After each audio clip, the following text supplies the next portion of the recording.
CMSportsNet is made possible by Genova's To Go and by Carroll Links.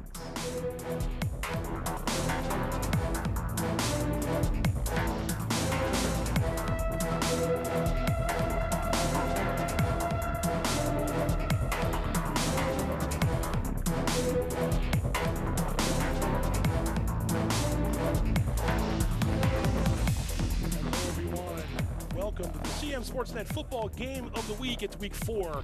We've got Francis Scott Key and Liberty squaring off at the Lions Den. I'm Pat Stetzer from CMSportsNet. Just me today. It's already a quirky week 4.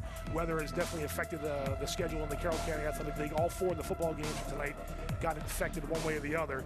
More on that in a little bit. For now, we're getting ready for the Eagles and Lions here in Eldersburg. We'll get a quick break and hear from our sponsors, but don't go away because there's more pregame coverage of the CMSportsNet game of the week coming right up.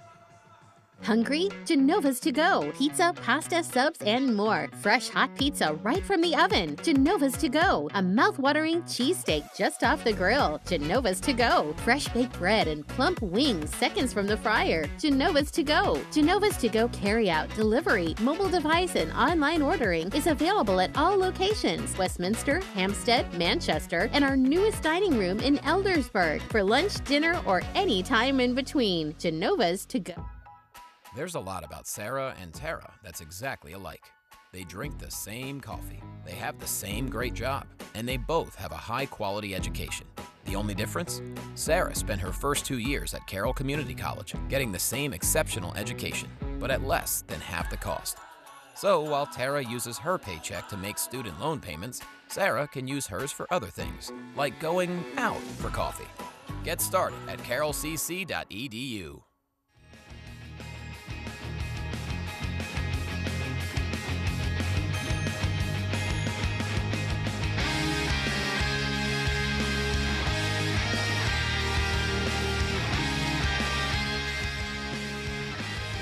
Welcome back to the CMSportsNet Game of the Week. Pat Stetzer here, getting ready for Francis Scott Key and Liberty, kicking off week 4, the 5 p.m. kickoff here in Eldersburg. Let's talk a little bit about the matchup, and we'll start with FSK. We'll start with Liberty. FSK, actually, my bad. 3-0, Eagles coming off a road win against Winters Mill. The Eagles have sophomore quarterback Jacob Etzler, who is leading the Carroll County Athletic League in passing yards through 3 weeks of play. They also have the top rusher in the form of senior Jermaine Dawson. Over to Liberty for a second. The Lions started 0-2 this season before defeating Manchester Valley last week in a nail-biter. Actually, the Lions had a big lead, had to hold on late to win 31-26. Liberty got its offense going last week after a couple rough first opening weeks, and they had the leading receiver in the county, Tristan West, and catches. And they're the team stats going into the game with a 1-0 record of both squads. Liberty 1-2. Again, FSK 3-0 for the first time since 2021. So players to watch in this game, a couple of top receivers, Bryson Lookingbill, basically a big play waiting to happen with those 34.7 yards per catch. And Tristan West leading the county in catches with 16 and yards with 285. We had a chance to talk to each coach beforehand earlier in the week to get set for the big matchup here in week 4. We spoke to David Cunningham of Francis Scott Key and Larry Luth of Liberty. Let's take a listen and a look and see what they had to say. Coach, maybe one word to take away from last week was resilience. You know, big lead and then, a big lead and then hold on against a good county team. What can your guys take from a game like that? You know, you hope a game like that galvanizes you. Sometimes it will bring you closer together, and you know, we had to rely on each other for the win. Offense needed to do their part, and at the end, you know, the defense, they struggled in the second half, but they came up big on the 2-point conversion and came up big on that last drive. How have you seen the kids buy into themselves this year to start off the season 3-0? Started off with December, our off-season workout plans, strength and conditioning, and they just balled in. Having 19 seniors does help. You know, they've been with me since they were sophomores. Nobody's above the team. We all work together as one unit, and that's what I've been preaching. We preach win the day, and that starts in the classroom. And we have this mantra where, you know, we got to be 1-0 every day. You mentioned Friday, Key comes in undefeated, feeling good about themselves, and rightfully so. What's it going to take to compete against Key and get a win at home? You know, Dave's done a great job of building that program up. Coach Cunningham's done a great job. They're playing with a lot of confidence. They're playing excited. And again, you look at Mike Krause, obviously an awesome addition to that staff. You know, they're gonna put pressure in your face. I think a big key is going to be, are they going to try to blitz us to slow us down, or are they going to double Tristan, or, you know, what are they going to do, and then what's going to be our reaction to what they do? Then we got to do a better job stopping the run. I mean, no two ways about it. We've struggled with the run this year. What is it going to take to beat Liberty this upcoming week? Consistency and getting off to a good start. Liberty's a great football program. They have amazing athletes. Coach Larry, I look up to him. I hope to be as successful as him. And we just got to stay consistent. We got to have good drives. We got to stop all their offensive weapons. And, you know, it's going to be a tough one. The county's already tough as it is. That's high school football. You can't just go out to the transfer portal, pick up a D lineman. So, you know, we'll try to build and we'll try to get better each week. And hopefully this week we can slow down FSK a little bit. Our thanks to Coach David Cunningham, Larry Luth, and sports reporter Joshua Davis for helping us get the coaches ahead of this big matchup as Liberty Lions are about to take the field. We're going to go ahead and take a look at some of the rest of the Carroll County football schedule in Week 4. And you see the Lions coming onto the field, getting set for their matchup against Francis Scott Key. Here are the county standings. FSK, there you see them, 3-0 overall, 1-0 in the county. Liberty and Westminster also 1-0. Both got their first win last week. Century had their first county game this week. And Valley, South Carroll, Wintersville all looking for win number 1 in the county, and the Falcons looking for win number 1 of the season. And here's the schedule. So you see the FSK Liberty games at 5. Man Valley, South Carroll kicking off at 5:30. Walkersville and Westminster at 6. Wintersville versus Century actually got moved to tomorrow evening at McDaniel College because of the poor field conditions at Century High School. Here come the Lions in their blue jerseys and the gold numbers and the white pants. FSK in all white. We're going to have the coin toss here momentarily. Some of the student section for Liberty got here early to get ready for this unusual 5 p.m. kickoff. They moved it up a little bit. Ed DeVincent, the athletic director, to try to be in this window of no rain and some of the residual effects of Hurricane Helene really doing some damage up the East Coast. But we're about to have the coin toss here as the captains go out for Liberty and FSK. All right, ladies and gentlemen, here we go. Again, Francis Scott Key 3-0 for the first time since 2021. Go to the middle of the field. They beat the Lions that year, 2021, but this all-time series is owned by Liberty. You got to go back all the way to 2006, the last time, besides that 21 game that the Eagles were victorious against Liberty. Chase Miller.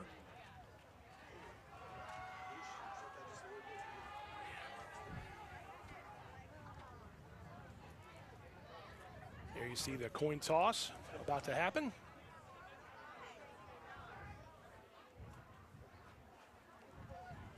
Liberty has won the coin toss and has deferred. Liberty wins the toss. Looked like a heads to me on the coin toss. It was tough to see, but so Liberty will defer. Francis Scott Key will receive the opening kickoff.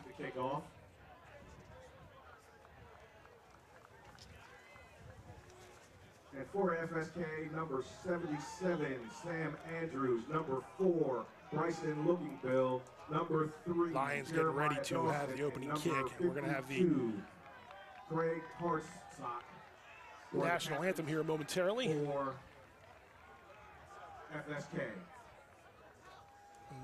Before we do, I believe Liberty has a special announcement to make over the PA system. And now, ladies and gentlemen, may I have your attention, please? The players, family, and friends of Liberty High School would like to take this opportunity to recognize the loss of a member of our family, Karen Brandell. And tonight's game is dedicated to her memory. Karen's strength and spirit were an inspiration not only to her family, but to all who knew her. Her unwavering support for the Liberty High School community was evident in every game, every practice, and every moment she spent cheering, even during her treatment. She was an inspiration to countless people who have been blessed to know her. The Liberty Lions are a tight-knit community and family, and together we will remain KB Strong. At this time, I would ask you to please stand as you are able to observe a moment of silence in honor of Karen. After which, we ask that you remain standing and face the east end zone for the singing of our national anthem.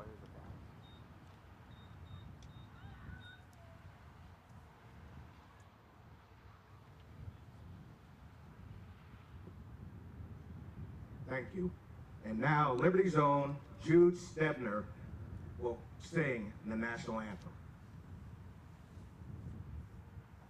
Oh, say, can you see by the dawn's early light what so proudly we hailed at the twilight's last gleaming, whose broad stripes and bright stars through the perilous fight, oh, the ramparts we've watched were so gallantly streaming, and the rockets' red glare, the bombs bursting in air, gave proof through the night that our flag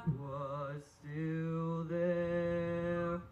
Oh, say does that star-spangled banner yet wave?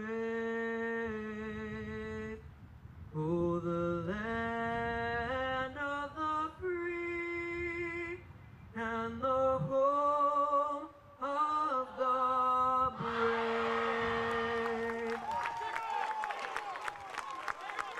Nice live version of our Star-Spangled Banner here at Liberty High School after the moment of silence for Karen Brandell, wife of girls lacrosse coach here, Tom Brandell, lost a long battle with brain cancer, and a nice touching moment there with some of the people wearing KB Strong t-shirts, and a moment of silence here at the Lions Den.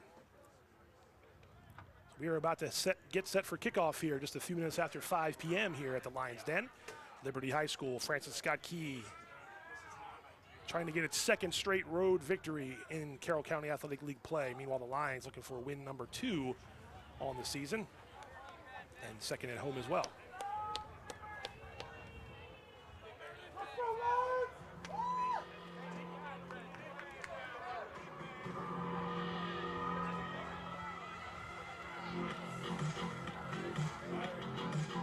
Ryder Heacock set to kick. Ryder Heacock will kick it off for Liberty. Back deep to receive is number 3.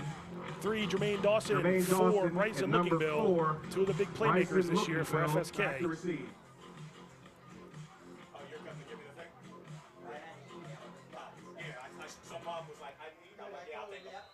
So here we go. Heacock from the 40-yard line will swing his foot, and we will be underway in week 4 of Carroll County Athletic League football. Jermaine Dawson right at the 10-yard line. Up past the 25, and that's where the Eagles will take over on offense. By number 15, Austin Saffron, and number 25, Matt Brandell. The Eagles will start 1st and 10. So it's Jacob Etzler leading the offense for Francis Scott Key, sophomore leading the county in passing yards through the first 3 weeks of the season. It'll be 1st and 10. FSK from the 27, make it the 27-yard line. Let's go, team!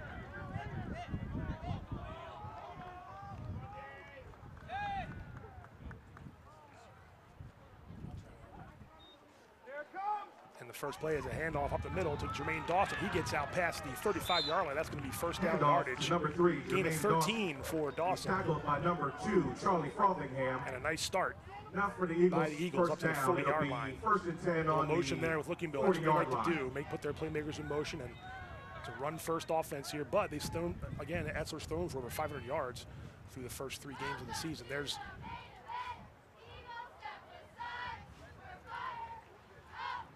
First and 10 from the 40. We'll get a look at the starters here momentarily. Let's go, team!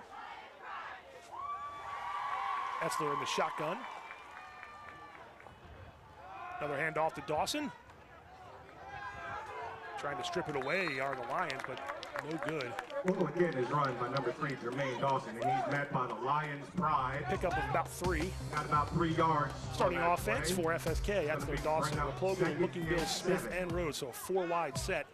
And then the big lineman up front with Hardsock and Andrews and Fitzgibbon, Jones. And they'll be facing that Lions defense. Blake Cox up front, one of the top guys. There's talented linebacking crew led by Kevin Kern and a couple of two-way guys, Charlie Frothingham, David Akamboye, and Jonah Rohrer back there as well, one of the seniors in the defensive backfield.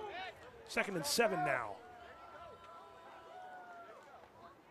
Handoff again, so it's been all Dawson so far, and he gets it up. Handoff again to number 3. 7-yard line, so another number nice run by Dawson. Danny Nelson. Nelson on the tackle for Liberty. It brings up 3rd down. 3. And as you know, ladies and gentlemen, it's 3rd down. Etzler gets the play from the sideline, trots back out to the huddle. So the first big play here in early going is a 3rd and short from the 47-yard line.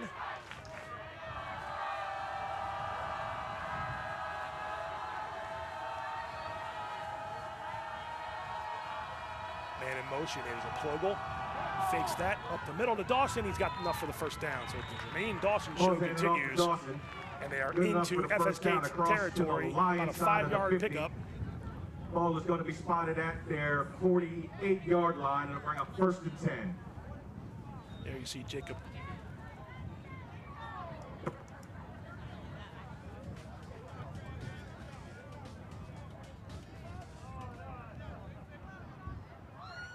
And the first play in late Lions territory here on this opening drive of the 1st quarter.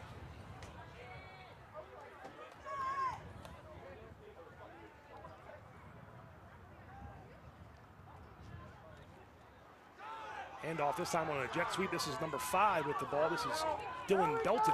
Ball is handed off to number 5, Dylan Belton. Minimal yardage on that play, 1st down. Gain of 1. By the Lions' pride. I believe number 30, Carter Weddle, was in on that. Linebackers did a good job shutting off that gap and held him to just a 1-yard pickup. So it'll be 2nd and 9. 1 yard. It'll bring up 2nd and 9 from the 46-yard line. 47-yard line, excuse me.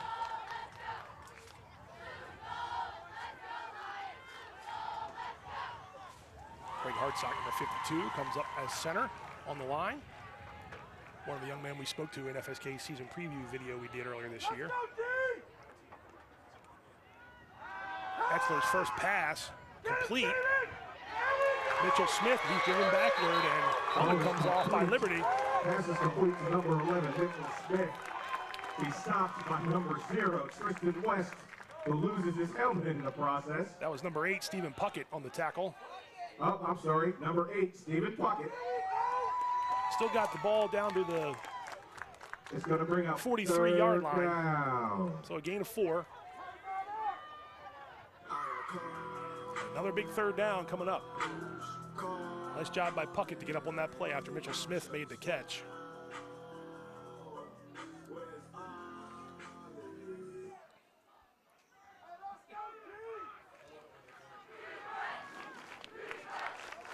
Third and 5. Handoff was to Dawson. He broke a couple tackles, and I believe he's got enough for a 1st down. Off again to number 3. And it was by Jermaine number Dawson. 44, Kevin Kern, and number 4, down to the Jonah 36-yard line, so a pickup of 7 yards, 7 yards. Good enough for the 1st down. And Jermaine Dawson is on a good start in this 1st quarter.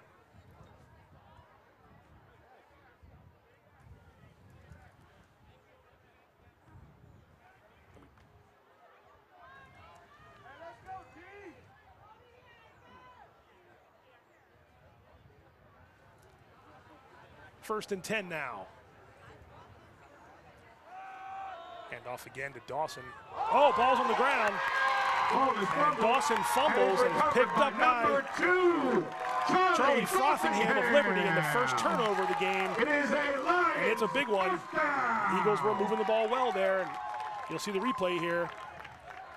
Dawson had room to run, but the Lions force a turnover. Let's see who got a hand in there. Yeah, the ball was knocked out by a defender and picked up by number 2, Charlie Frothingham. And so now the Lions will take over on offense. And there he is, number 12, senior Chase Miller of Liberty as the senior quarterback here, and they will start at the 33-yard line, rather. Watch out, some pressure, gets away, Miller, I keep saying Evans, he rolls around, and we got an incomplete pass, but a penalty. For number 35, I think they're going to get him on. There is 2 flags on the play. Looked like pass interference, but we'll see what happens here. So Miller gets away from the pressure, throws downfield incomplete, but there is a penalty, and it is pass interference on the defense. So that'll be a first down for Liberty. It'll be pass interference on the Eagles. Here's a replay here. You see Miller looking to get it to West. Good coverage. He had the pressure there from 26, Sean Daly, but Miller was able to get away from it, and then there was the contact there down around the 45-yard line. It'll bring up 1st and 10. So 15-yard penalty there makes it 1st and 10. And the Lions closing in on midfield as we close in on midway through the first quarter. Hard count, Poole stumbled with the handoff. Tackled immediately by number 31, Ben Lombroya. For a short gain. Now we have a dead ball penalty here in the defensive backfield. There is a flag at the 35-yard line.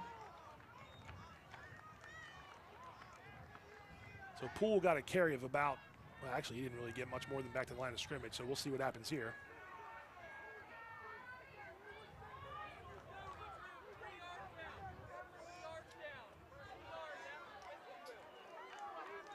So yeah, that's going to back Liberty up. A personal foul on Liberty. Coach Larry Luce does not like the call. Some of the players had some extracurricular activity there in the backfield. We'll get a look at this handoff here between Miller and Poole. It almost went down. Good job by Lombroya to shoot up on that gap and get that tackle. So nice job by the Eagles. Now pushes the Lions way back to the 32, 33-yard line. So first and 25 now.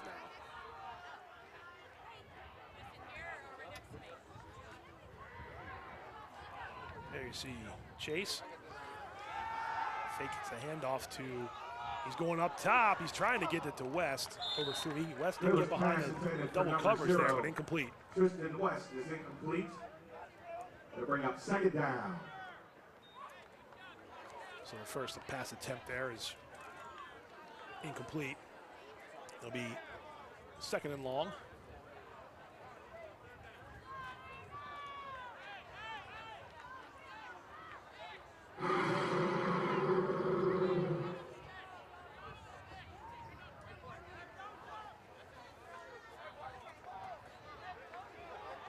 So we'll see what Liberty has in store here on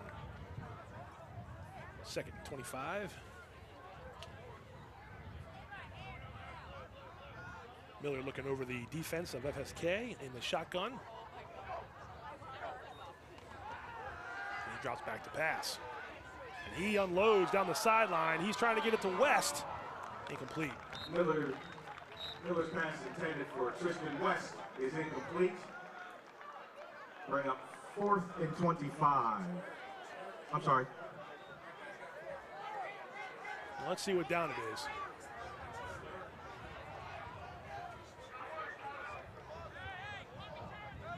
Yeah, they might be changing it. Well, yeah. I think that was after the play. I guess they made that after the first down, so I believe it is 4th down.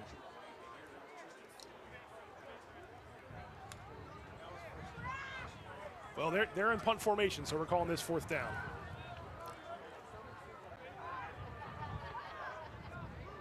Hecox is the punter for Liberty.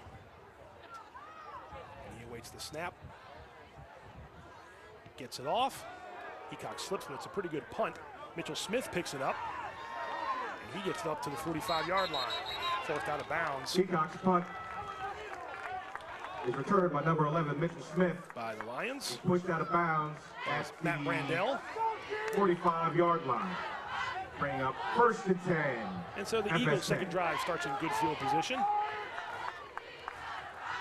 Just one turnover so far in the game. But the Eagles forced Liberty to punt, even though the Lions committed a penalty there on themselves and pushed them back behind the stick. So here we go, 1st and 10, Francis Scott Key from the 45-yard line.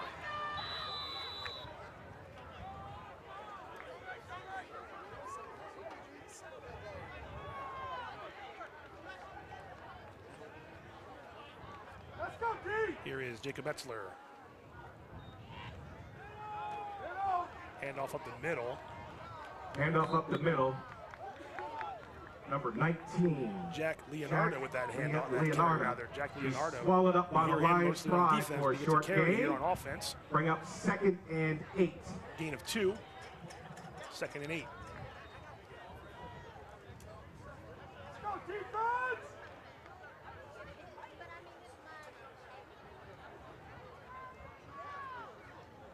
So 2nd and long here with coming up on 5 minutes to go in the first quarter.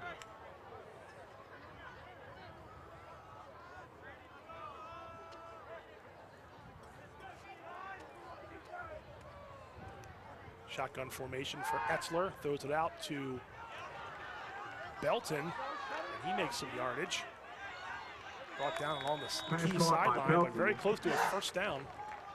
He's tackled by number 5, Colin Martin, with the assist from number 44, Kevin Kern. Now let's see what they mark this. Needed to get to the 45. 1st down. Good enough for a 1st down.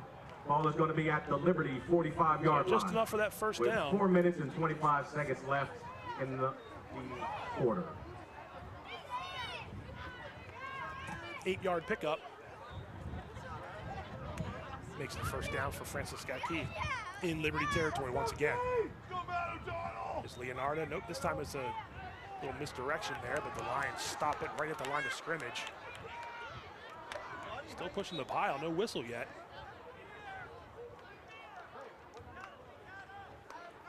That was David Guyman, number 44 on the carry.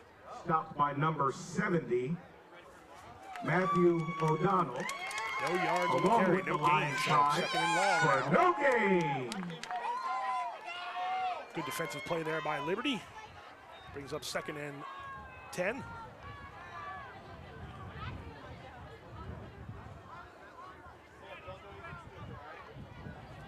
Etzler again in the shotgun. He looks to throw, some pressure. He's going to tuck it and go with it, and stumbles down near the line of scrimmage, and a flag comes out. Ball is quarterback keeper. He's pushed out of bounds by number 52, Max Grosslinger. There is a flag at the 47-yard line. Max Grosslinger on the holding tackle, but against it's going to be a FSK. hold on Liberty.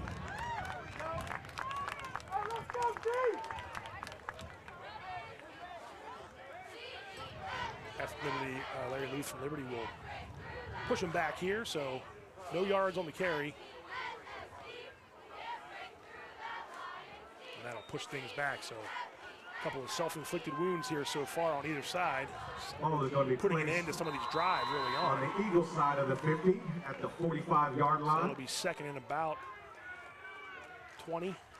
2nd and 20. As the clock runs here at the Lions' Den.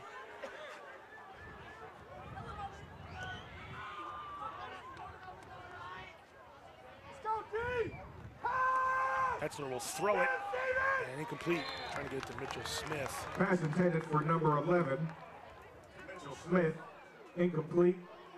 On the coverage, number 8, Stephen Puckett.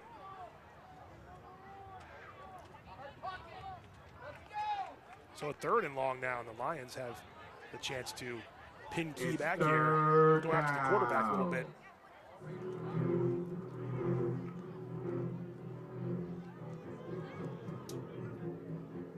third and long.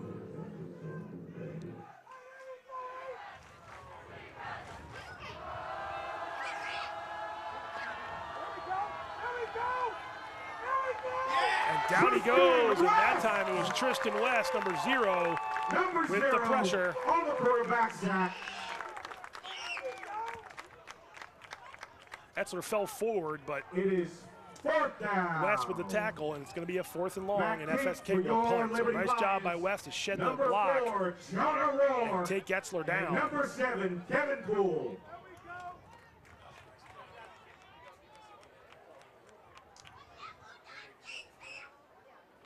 Back to kick, number 82, Cam LaBroya. Oh, and the punt snap is bumbled. The ball is loose, Ball is loose. and Liberty falls on it. And Liberty has the ball. So it's another opportune time for the Lions, this time special teams, to pick it up. First down at the Eagles' 25-yard line. And so a big mistake on that 2 minutes remaining. punt snap, and the Lions pounce on it.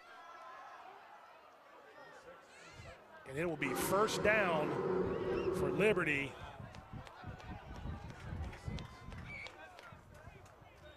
At the 26-yard line.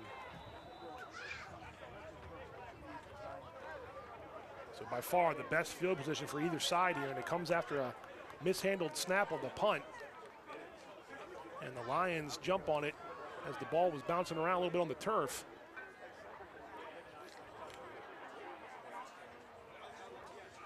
Let's see if the Lions can cash in. This is a handoff to number 7, Kevin Poole, and he's going backward. Ball handoff to number 7, Riley Kevin Fitzgibbon Poole. started that for FSK, number 72, and he had some help. And that's going to be a loss. They marked him just at the line of scrimmage. Well, actually, let's see where they mark it now. He's going to have lost some yards here.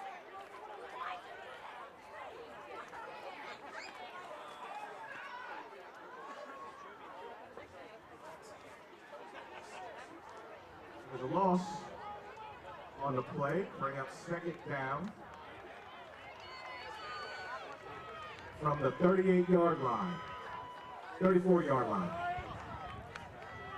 So it's 2nd and about 16.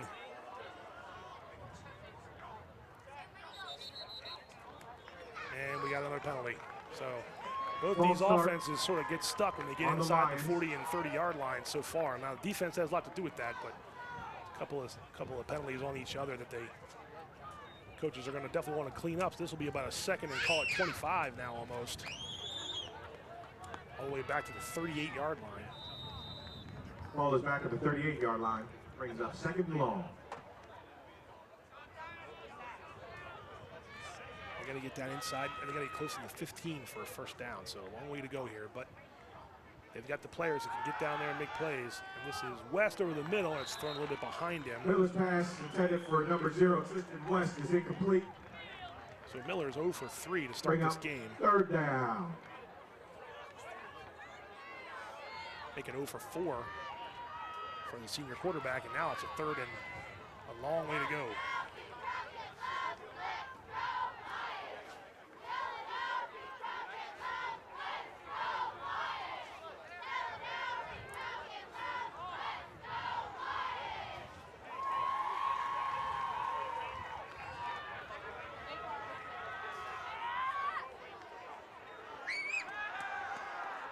Miller's going to throw it again. On the sideline, incomplete, but there is a flag. Ball intended for number 0, Tristan West, is incomplete. There is a flag on the play.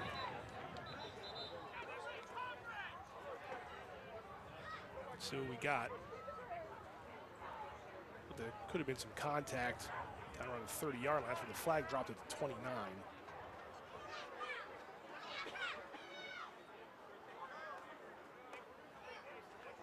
Officials talking it over.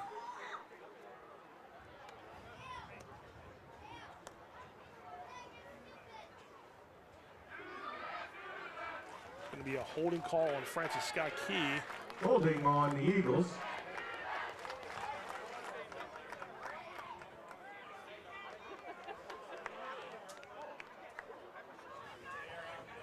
Now that, I don't believe that's a first down yet, so it's still third down. Third down at the 20-yard line. Much more manageable now, 3rd and 20. I mean, at the 20, excuse me, and they have to get to about the 16, so it looks like it's about a 3rd and 4. So big penalty there on that pass attempt that gets wiped out because of the penalty.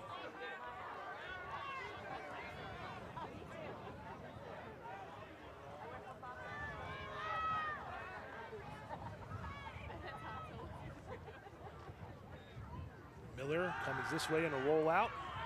Looking to throw it, he slips, and down he goes, back at the 29-yard line. Miller slips. So loss of 9. At the 29-yard line, it'll bring up 4th down. Fitzgibbon was one of the Eagles that was there, but Miller fell down before he had a chance to even do anything. And Lombroy, I believe, too, 31, was also in on that. So it's going to be 4th down and about 12. And you see the footing's going to be tricky here. It's a little wet, a little bit of breeze, it's humid. So let the quarter run out. We're going to get the end of the quarter here before they have a chance time to run a play. That's the end of the first quarter. A little fast moving, a lot of running, and some penalty-filled first quarter. But we've reached the end of the first 12 minutes of play, and there's no score here between Francis Scott Key and Liberty at the Lions Den. So both offenses doing their best to try to get themselves on track. They take advantage of good field position and then hurt themselves a little bit, and then the opposing defenses are doing a really good job here of stopping plays, making big plays on themselves, and taking down the quarterback with a sack. Of course, the bobbled snap from the punt from FSK helped Liberty on this drive start this thing off, but they've kind of found themselves going backward here, so it'll be behind the sticks on 4th down when we come back to the play on the field. Jermaine Dawson's has a good start to the game running the ball for Francis Scott Key, but other than that, it's been not much offense on either side through the first 12 minutes as you see the Lions going back onto the field. You see FSK trotting back down. We switch ends of the stadium. Go to the scoreboard side of Liberty High School Stadium Field. There's a good shot of the Lions Den here, the Liberty Bowl, whatever you want to call it, at Liberty. Right along Route 32 in Eldersburg. So this will be 4th down and kind of in that no man's land, so they are going to go for it.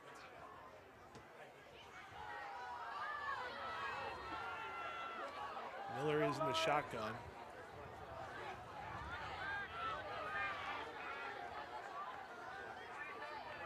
This is Poole to Miller's right. Miller's going to throw it. Oh, in and out of the hands of David Akamboye. He might have had first down yardage. For number 14, David Akamboye. But the slippery conditions, instead, it's a turnover on downs. Be a turnover on downs. The Eagles take over. It'll be 1st and 10 for the offense from the 28-yard line. So the passing game can't quite connect yet for Liberty.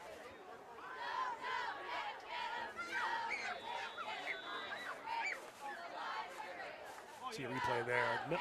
Akamboye got some space. Lookinbill was guarding him on defense, but wasn't able to haul that pass in. Would have been the first completion for Liberty. Instead, it's the Eagles who are out on offense now. Again, 1st and 10 from the 28. And this will be Jermaine Dawson, who gets off 1 or 2 tackles and breaks in, and now we've got first down yardage, but there's a flag on the play. And it's a hold on FSK. By the 44, so that's going to be duo of Jonah Rohr and Kevin Kern, scrimmage. But there is a flag at the 27-yard line. So I think it'll be no yards there and just pushing back from there. So it'll be a 1st and 21 or so when we get back. Holding against FSK. Liberty will take that penalty and push the offense back 10 yards from the spot of the foul.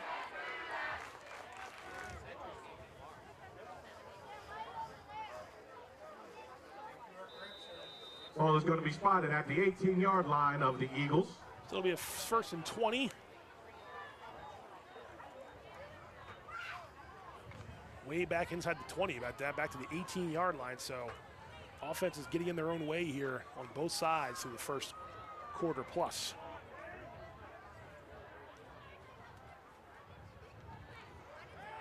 Etzler fakes the handoff, gets it inside, had Looking Bill over the middle, but incomplete. For number 4, Looking Bill. Incomplete. Bring up second down. Looking Bill had some room to run there over the middle, but Etzler threw it behind him. So just a little inconsistent here on both ends in terms of QB play. The conditions certainly aren't ideal, but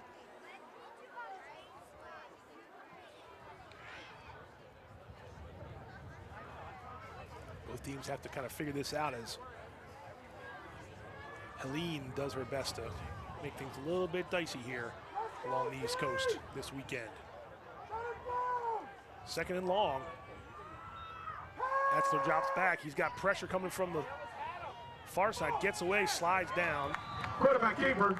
He's tackled by number 15, Austin Safford. Up to about the 22-yard line, so a gain of 5, but it's going to be Gain third of and 5 long. on the play. Ball is going to be spotted at the 22-yard line. It's third down. Ball's at the 23. So it should be about 3rd and 15 or so.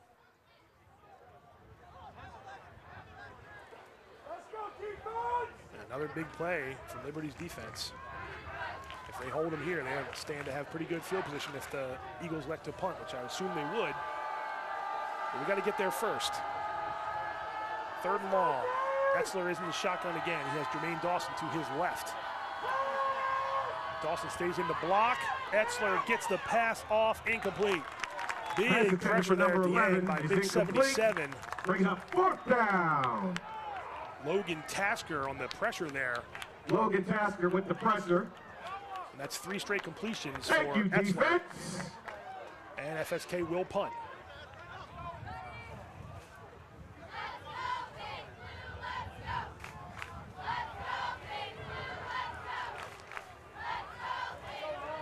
Number 10 for FSK. Pickney set the punt. Back for the Lions. Number 7, Poole. And number 4, Roar. So Jonah Roar and Kevin Poole are back to receive this punt. Last time the snap was bobbled and Liberty fell on it. This snap comes in clean, but there's a flag. And it's a false start on FSK. False start on FSK. We'll move them back. It looks like Ethan Pinkney maybe is the punter, number 10. Hard to see the number from here. Ethan Pinkney is number 10 on the roster. I believe he's the punter. So now Rohrer and Poole, yeah, that's number 10, and on the roster that goes down as Ethan Pinkney. So Poole and Rohrer are near the midfield line, so this could be Liberty's chance to have some good field position here as well. Better snap this time. Pinkney gets his foot into it. And it's going to be Rohrer at the 50. Rohrer is inside the 40, down to the 30. The flag flies in. With the reception. We have multiple flags on the play on the FSK side. Rohrer's down at the 30-yard line. We have flags coming in on the end, and it looks like some extracurricular activity. Again, we'll see what happens here. Kevin Kern from Liberty coming off, and it looked like Mitchell Smith got into it. We'll see what happens here. The officials talk it over, and a good return by Jonah Rohrer down to the 31, but hold on for a second. Rohrer got it at about midfield, so a 20-yard return for the senior. And let's see what they do here. Looked like some contact during the play, and then afterward, I saw Mitchell Smith maybe just sort of swipe at Kern's helmet, and they might have caught that on the key side for a penalty, but we'll see what happens here. See the officials talking it over.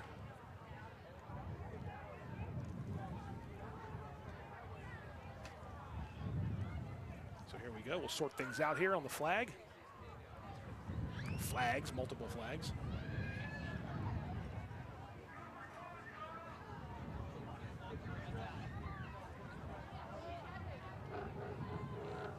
Unsportsmanlike conduct on Liberty and a personal foul on FSK. So they should offset. I would think that they would just take the ball where it is and go for it from there on offense, but we'll see. You see David Cunningham on the far sideline.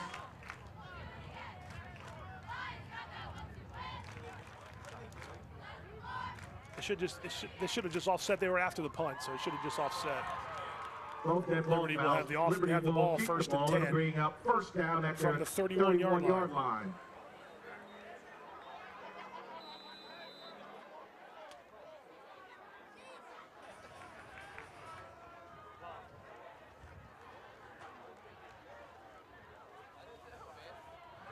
Kevin Poole gets this handoff. He goes to the left side, steps around one tackle, taken down by 19 Jack Leonardo, but some good yardage by Poole to get close to the 25-yard line. Gain of about 5. Gain of about 5 yards. Bring up second. Good yardage there for Kevin Poole, one of the top returning rushers from last season, coming back this year.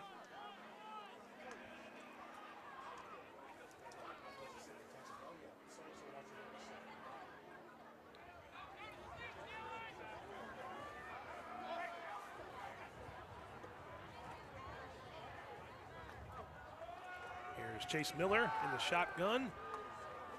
Going down the sideline, he's got Tristan West up in the air. Miller's pass complete to Tristan West. Hauled in and complete. Touchdown. And that is a Lions touchdown. It'll be a 26-yard completion for a touchdown. The first completion of the night for the Lions down the sideline. Little up and out or up and go, whatever you want to call it. And West jumped up and made the catch. Toby Adelaja, when the cover's there, tried to get his hand in there and knock it away, but West, with the big hands and athleticism, made sure that did not happen, and this will be Ryder Hecox attempting the extra point. And we'll have the first point of the game.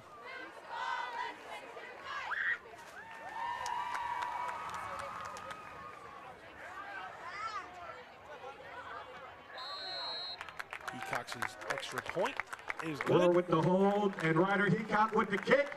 Your extra point is good. 9-12 remaining in the second quarter. Liberty finally strikes first and comes through. 7, FSK 0. You see Coach Larry Luth talking to Tristan West. Went up and got it, so that's the first completion, and it comes at a great time for Liberty. Nice throw by Chase Miller, nice grab by Tristan West. And here's a replay of it again. You see West, little pump fake by Miller. West got behind Adelaja. Adelaja got back into it, but West would not be denied. David Akinboye sees it, celebrates. And we have our first point of the night. Back deep for FSK. Number 4, Looking Bill, and number 3, Dawson. And so we will have a kickoff here. Hecox will kick off. Looking Bill and Dawson again back deep for Francis Scott Key.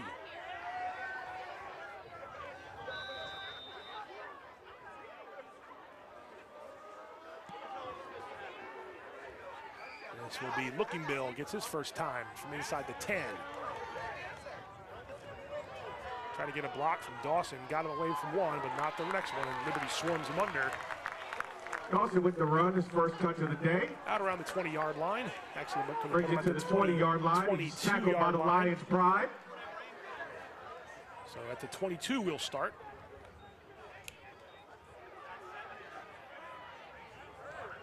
Lions defense will take the field. And FSK will try to answer now, after the Lions scored on their last possession, following a nice return on the punt by Jonah Rohrer. And then the nice touchdown pass, Chase Miller to Tristan West.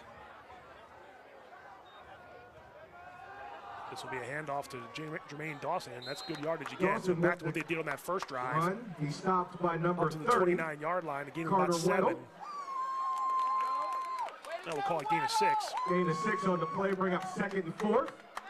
2nd and 4, excuse me. So Dawson off to a good start here running the ball.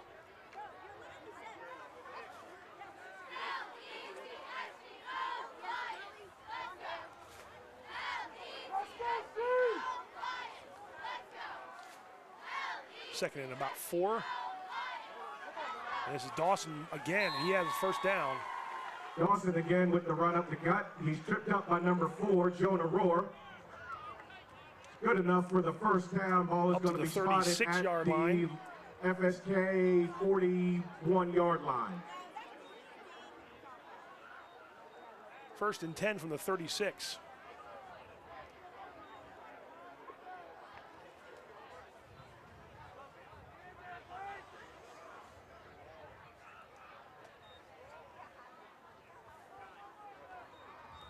Let's go, team!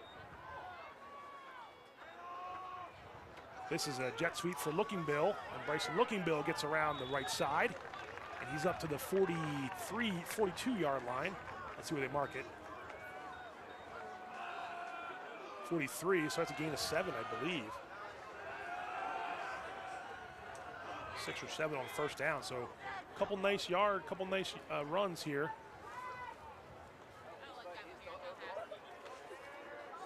Let's go, defense! So second and 4.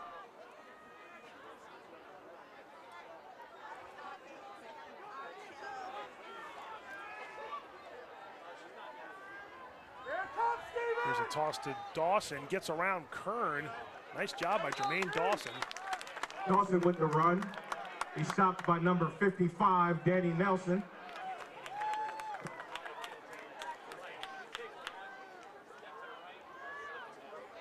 Good First enough and for 10 the up to first the down. 46-yard line. Ball is going to be spotted at the 46-yard line.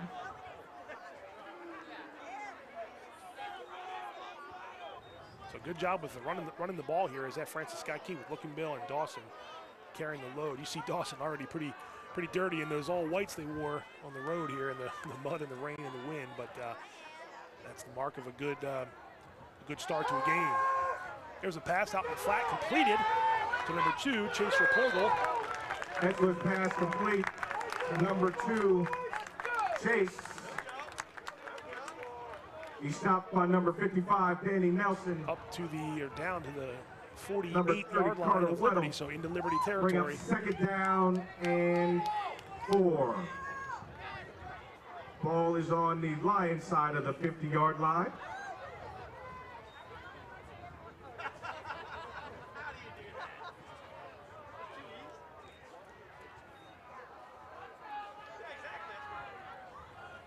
Etzler will put the ball in Dawson's belly for the handoff, and Dawson gets behind a couple of his linemen. Hartsock was in there trying to get a tackle. He's right near the line of scrimmage. In fact, it looks like he's got first down yardage. Number 55, Danny Nelson. Yep, first down. First down for Francis Scott Key. Good enough. Run is good enough for a FSK first down. The Eagles moving the ball well here on this drive, running the ball at the 40 right into the heart of Liberty's defense.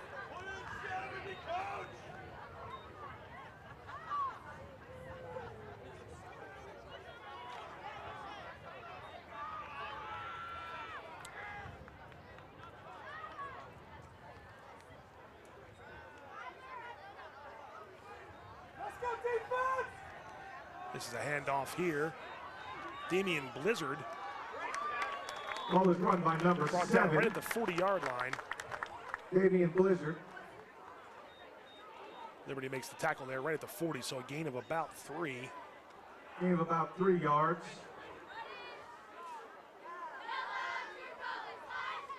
It'll be second and 7.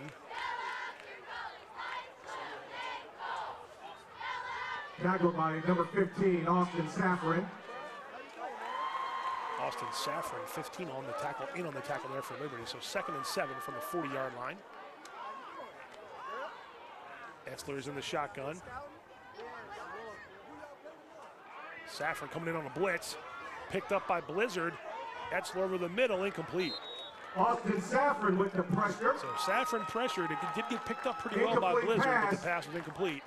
Brings up It'll be third down. down.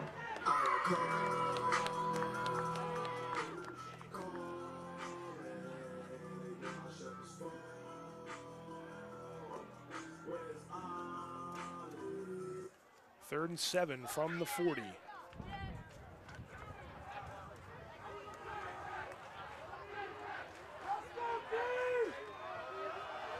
See if Liberty brings more pressure here. Oh, the ball Again, bad snap from Etzler to Lookinbill. Recovered by Liberty. Noah Talford. Noah Talford falls on the ball. Now, wait a second. Wait a second, we got a whistle. What? So it's an incomplete pass. It's an incomplete call it an pass. incomplete It was a shovel pass. pass forward. They're calling that a forward pass.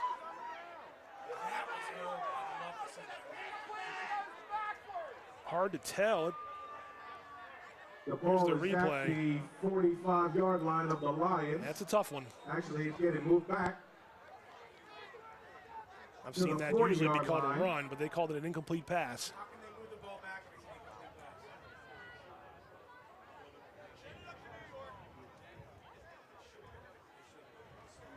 The ball's back at the 40 where it's supposed to be, but it's 4th down. The 40-yard line.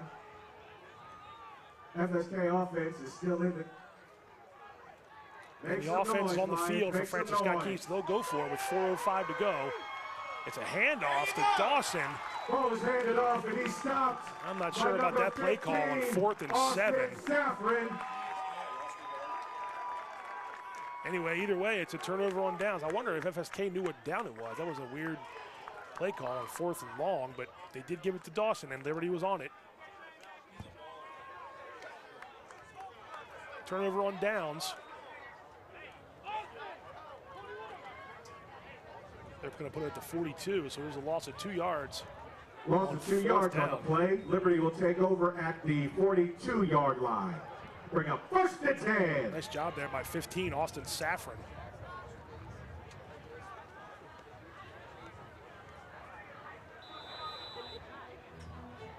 There we see Liberty starting offense here. Miller, Poole with West, Akinboye, and Wickline as the receivers. Sean Case, the tight end, and the big boys up front, Grosslinger, Tucker. We just heard Noah Talford's name fell on that loose ball. We thought it was a turnover at the time, but it turned out to be an incomplete pass called on the field. Either way, the Eagles went for it on 4th down, and the Lions get it in good range here at the 42-yard line. This is a handoff to Kevin Poole, and he's got some room to run here on the right side. Taken down by Chase from Vogel. Some running room. But a big run by He's Kevin pushed Poole. out of bounds at the 42-yard line. So it's a gain Good enough of for Liberty 1st down. 18 yards. James. A big run there for Kevin Poole. And Liberty's offense into FSK territory.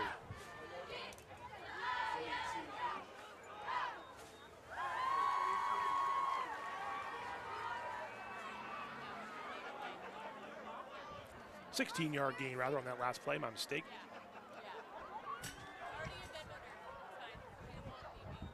First down here. This is a handoff to Poole again. Tripped up the line of scrimmage, but Poole moves forward. Poole is Ben tripped up at Longoria the line had of it for a scrimmage, moment. but makes it to the 34-yard line. Down to the 34-yard line, so a gain of about 8. It'll bring up 2nd and 3.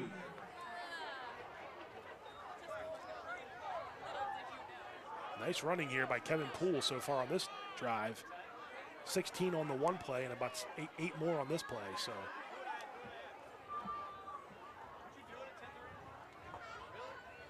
the Lions will have a 2nd and short just inside the 35-yard line. Miller has running backs to either side of him, and he's in the shotgun. Miller drops back. He's coming down this near side now. It's Tristan West again. Incomplete. West almost had it. Incomplete to Tristan West.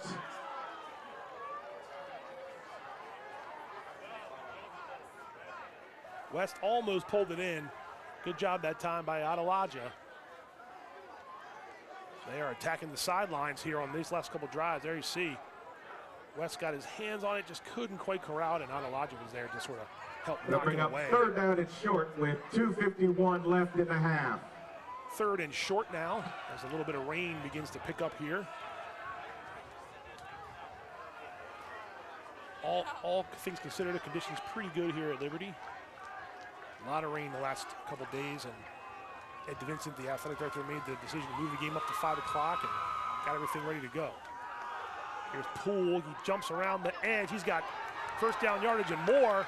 And Kevin Poole knocked out of bounds inside the 20-yard line. Along the FSK sideline. Good enough for the Lions. Down to the 19-yard line. James.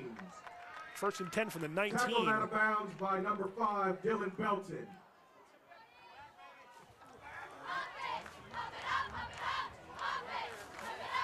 Ball is going to be at the Lions' 20-yard line. So they're going to call it first and 10 at the inside. I think it's actually inside the 20, so first and 10 from about the 19.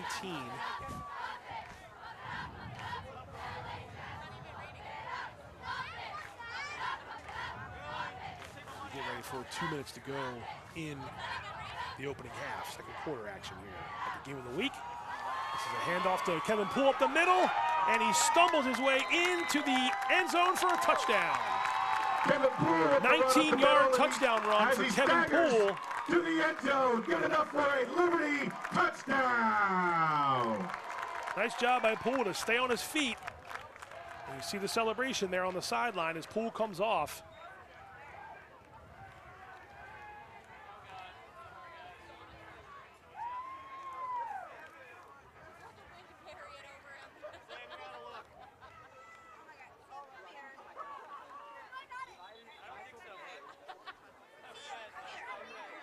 So the Lions will line up for the point after.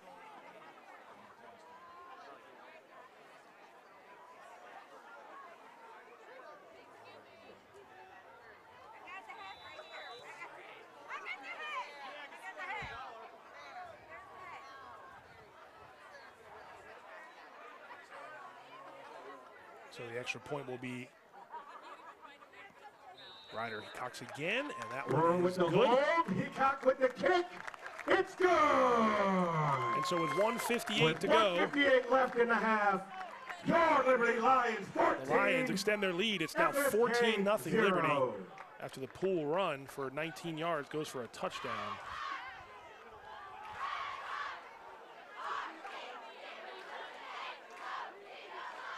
And after a quarter or so of some inconsistency on offense, the Lions have it going now, and it's a 2-score lead late in the first quarter. Remember, Liberty won the toss and deferred, so they will get the ball to start the second half. We still have 1:58 to go here in the second quarter.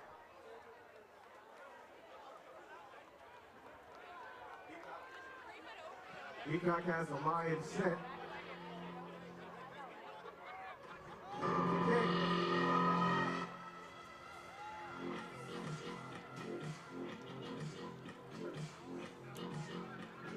So Heacox will kick off, and again, it's looking Bill, number 4, and Jermaine Dawson, number 3, back deep to receive for Francis Scott Key.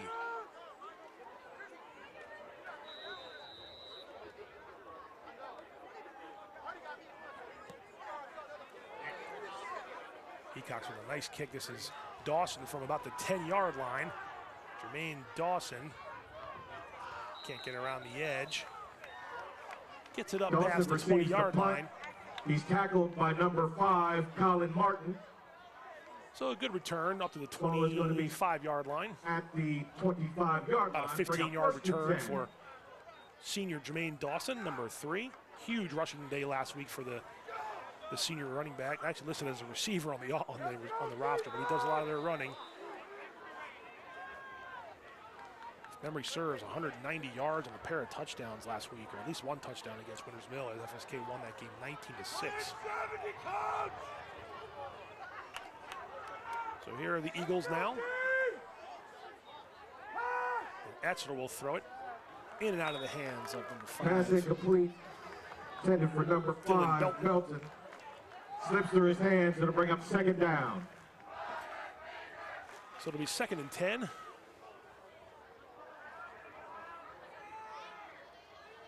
From the 25-yard line.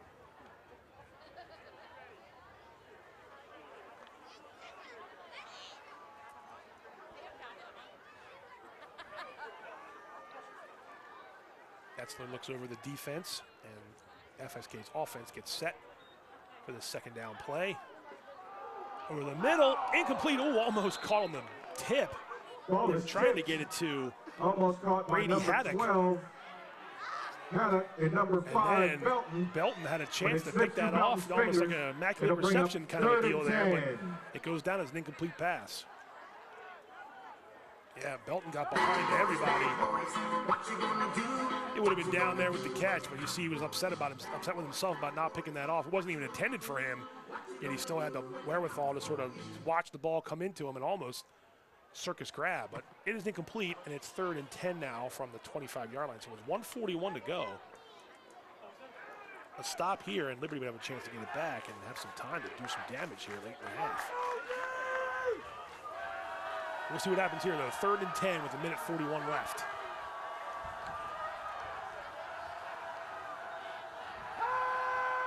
West bringing pressure, and West gets to him. And down goes Etzler back at the 20.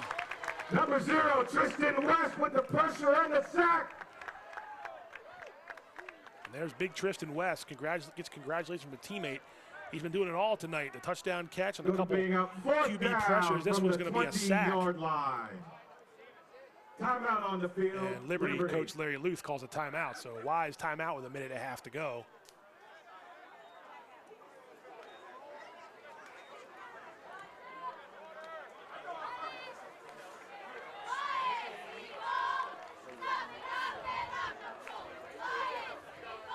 So the timeout called so the clock can stop and the Lions can gather themselves and maybe put an offensive drive together. You see the coaching staff talking to Kevin Poole there, number 7. And maybe Jonah Rohrer, number 4 there. They talk it over on the return, perhaps.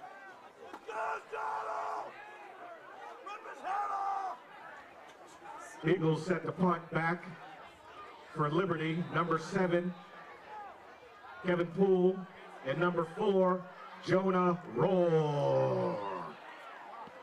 This time the punt is away. And running up to it again is, this time it's Jonah Rohrer.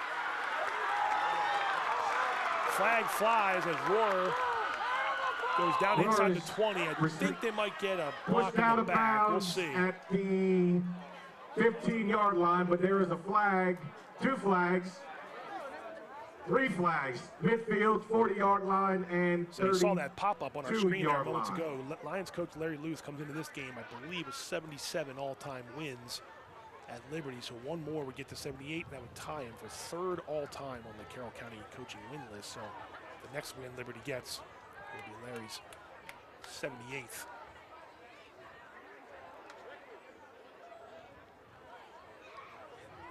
The only guys in front of him are Ken Johnson of Liberty and Winters Mill, and also Ken Parker of South Carroll. Of course,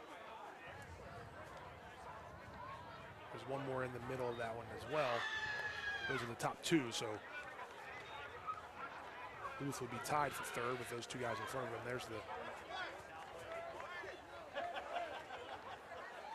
Jonah Rohrer did a good job of returning that, but it's going to be a holding call on Liberty to bring this back to the 45-yard line. With 1:16 left to go in the half.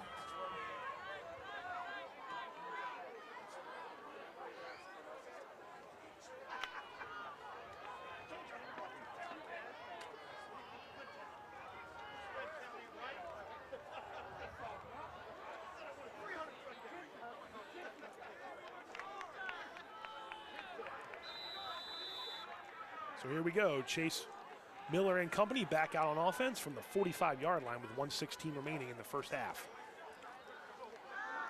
And Miller will look to throw. And it's out of bounds, incomplete, trying to get it to Miller's pass intended for number 0, Tristan West, but the pass incomplete. sails On the coverage, down the sideline. number 20, Toby Ajela. Adelaja was on the coverage.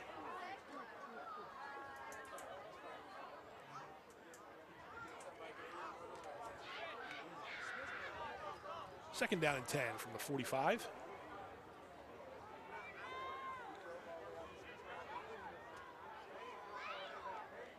There you see Chase Miller, 1,000-yard passing year last year, returning for his senior season at Liberty.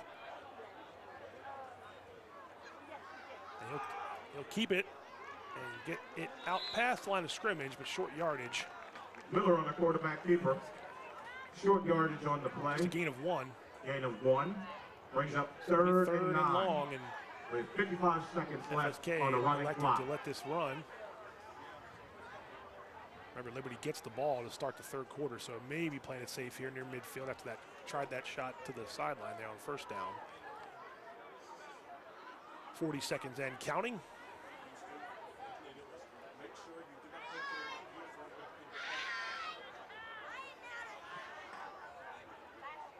.30 seconds now and counting. Third and long. There's a toss to Poole. He cuts it back. He's out past the 50. He's out of bounds, and he gets a first down. Miller's pass. Miller tosses to number 7, Kevin Poole. Needed 9 and got 10. Runs up the Lions sideline. He's pushed out of bounds at the 44-yard line. And it's good enough for a Liberty first down. See Poole. Move those chains. Now I think the official wound the clock, so maybe Coach Luth had to call a timeout. And I wonder because he was out of bounds, that would stop the clock, but 16 seconds, and it's a 1st and 10 from the 44. A miscommunication there, I think, on the sideline. Not sure what the call was there, but regardless, it's 16 seconds. Clock is stopped. Now we're back in play. Oh, he had Tristan West there open, but a Miller's little pass overthrown. intended for Tristan West. That'll bring up 2nd and 10 Just over his with 10 fingertips. seconds showing on the Incomplete. clock. Bring He's up had 2nd West and behind the 10 defense with a few 10 times, seconds just left. hasn't been able to connect. Save for the touchdown catch.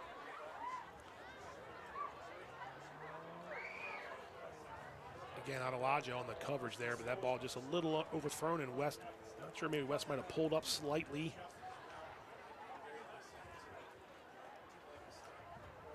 Either way, 2nd down, incomplete.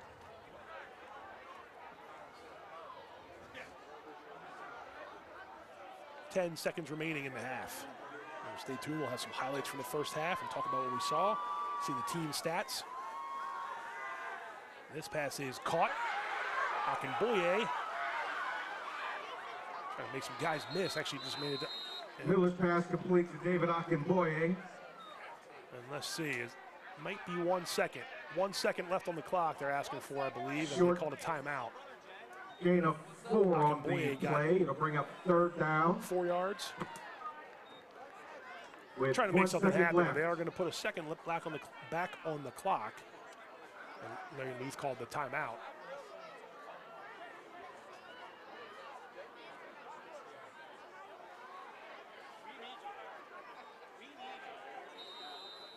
And so now the play clock begins, and I believe this will be the last play, barring a defensive penalty.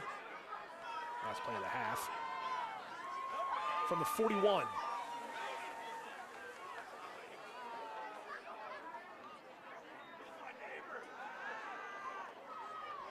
Miller airs it out. Incomplete. Miller's pass incomplete, intended for number 17, Sean Case. Sean Case was the And intended that is receiver, but halftime, incomplete ladies at and gentlemen. around the 5-yard line, and we have With a reached score of halftime, where the score 14-0, your is Liberty 14, Lions. Francis Scott Key 0. The Lions will get the ball to start the third quarter. There it is, your halftime score. The home team up by 2 touchdowns, 14-0 over Francis Scott Key. Key trying to avoid its first loss of the year. The Lions trying to pick up win number 2. Pretty good first half, a little bit of penalties in the early going there, but both teams sort of ironed those out, and the touchdown pass was 26 yards to Tristan West for the first score, and then 19-yard catch and run, or catch rather, by run by Kevin Poole. So first half, you know, again, both teams sort of feeling it out. The weather makes the field conditions a little bit tough, so some slipping and some bobbled snaps and things. A few turnovers go Liberty's way, but still plenty of time left and a low-scoring game so far. 14-0 is your score. Liberty Lions over Francis Scott Key.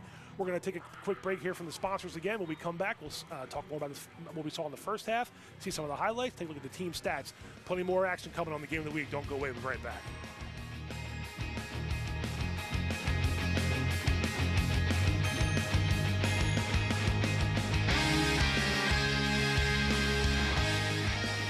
Hungry? Genova's to go. Pizza, pasta, subs, and more. Fresh hot pizza right from the oven. Genova's to go. A mouth-watering cheesesteak just off the grill. Genova's to go. Fresh baked bread and plump wings seconds from the fryer. Genova's to go. Genova's to go carry-out, delivery, mobile device, and online ordering is available at all locations. Westminster, Hampstead, Manchester, and our newest dining room in Eldersburg. For lunch, dinner, or any time in between. Genova's to go.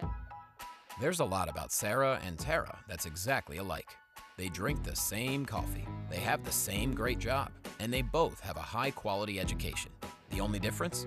Sarah spent her first 2 years at Carroll Community College, getting the same exceptional education, but at less than half the cost. So while Tara uses her paycheck to make student loan payments, Sarah can use hers for other things, like going out for coffee. Get started at carrollcc.edu. Skill, dedication, leadership. Just a few of the things it takes to be named CMSportsNet's Athlete of the Week. Hi, I'm Pat Stetzer. Each week, CMSportsNet recognizes an outstanding player for their contribution to their sport. Meet some of Carroll County student athletes and join us as we celebrate their performance, impact, and outstanding accomplishments. CMSportsNet Athlete of the Week is brought to you by Barnes Bollinger Insurance and by Raising Cane's. My name's Cooper Sheeler. I'm a senior at Winters Mill, and I'm here interning at the Community Media Center. I recently saw this opportunity because I was playing football over at Winters Mill, and I saw the Community Media Center filming and broadcasting a couple of our games. So I thought that was a really cool way to connect with the community, and I really wanted to be a part of that. Pretty much what I do throughout the day is I help with graphics throughout their Game On segments and Game of the Week, and I also help out prepare stats for all the seasons, the spring and the winter and the fall. I update all of those, and I pretty much go around and I can just help out. I can help out at games when they're preparing for a game of the week. I've done a couple podcasts here at Community Media Center. I would highly recommend people come in here for an internship. It's a lot of fun. The people that work here are really nice, and you get to experience a lot of cool things that you've probably never done before. You can help shape the future. Attend the Kiwanis Youth Leadership Forum. Join us on October 1st at 6:30 p.m. in the Exploration Commons at the Westminster branch of the Carroll County Public Library for a community forum on youth leadership education. Learn from experienced professionals about the essential leadership skills young people need to succeed, including problem solving, communication, and teamwork. Investing in youth leadership education is vital for building a stronger community. It empowers young people to become active citizens, solve complex problems, and create positive change. Kiwanis has a proven track record of empowering young people to become positive forces in their communities. Join us to learn how you can contribute to this important work and help shape the future of our county. Kiwanis invites you to be part of this inspiring community event. Your participation will make a difference in the lives of young people.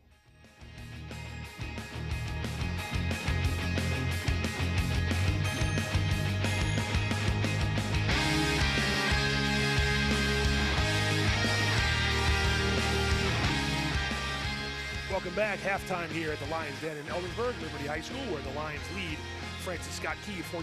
Pat Stetzer here with you from CMSportsNet. Riding solo here tonight for the game of the week in week 4. We're going to take a look at some of the highlights from the first half, and I thought it was a pretty good first half in terms of some big plays on both sides. Just the offenses couldn't really get things going early on. As you see, Jacob Etzler, sophomore quarterback for Francis Scott Key, and the running game was on point early for FSK Jermaine Dawson until that play there. A fumble recovered by the Lions' number 2, Charlie Frothingham. And then that led later on to this long pass down the sideline where Tristan West goes up. He had Toby Adelaja on him, but West was able to complete it for a touchdown. That put the Lions up 7-0. Kevin Poole got in the action on some running plays here for the Lions. Got themselves in a pretty good position to try to attack the end zone again. And then they call Poole's number. He comes right to you, and he stumbles into the end zone and stays on his feet.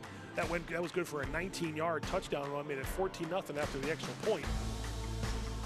And there's Tristan West doing it on defense. Big sack on Jacob Betzler, the quarterback. So Liberty's getting some pressure, and they're starting to get their running game going just a little bit. Keys defense is playing well. They're keeping themselves in the game. As you see, Poole got first down yards there, but we'll go ahead and take a look at the team stats. Not a lot of passing yards to speak of here.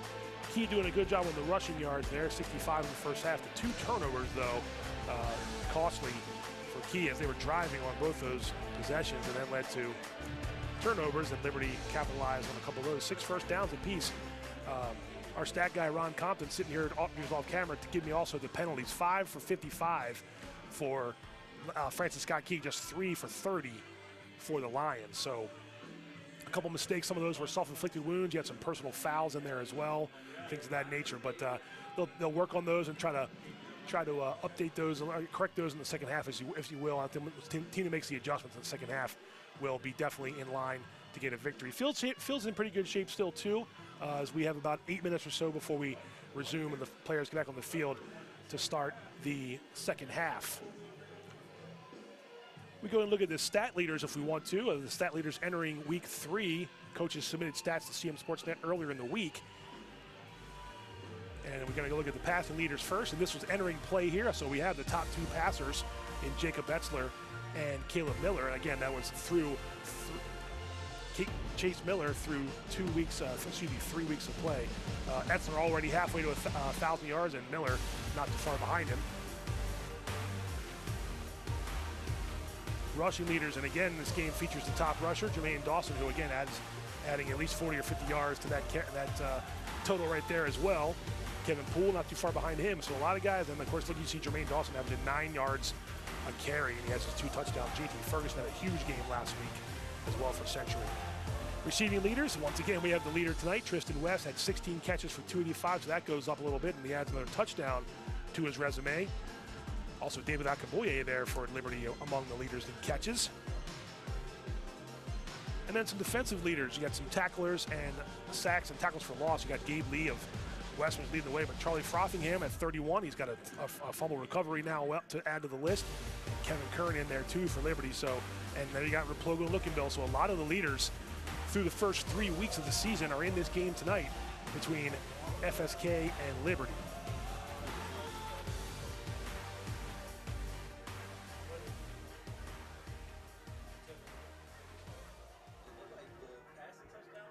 So we got about 6.5 minutes to go here before we get back on the field. Pat Stetzer with you on the Game of the Week. We're going to go ahead and take a look at some highlights from earlier in the last week's play of Week 3. We were out at 2 different games last week. We had Westminster taking on I'm drawing a blank. Who Westminster played? South Carroll. There we go. Westminster taking on South Carroll. We're going to go ahead and take a look at the highlights from the game at Ruby Field that we had as our Game of the Week.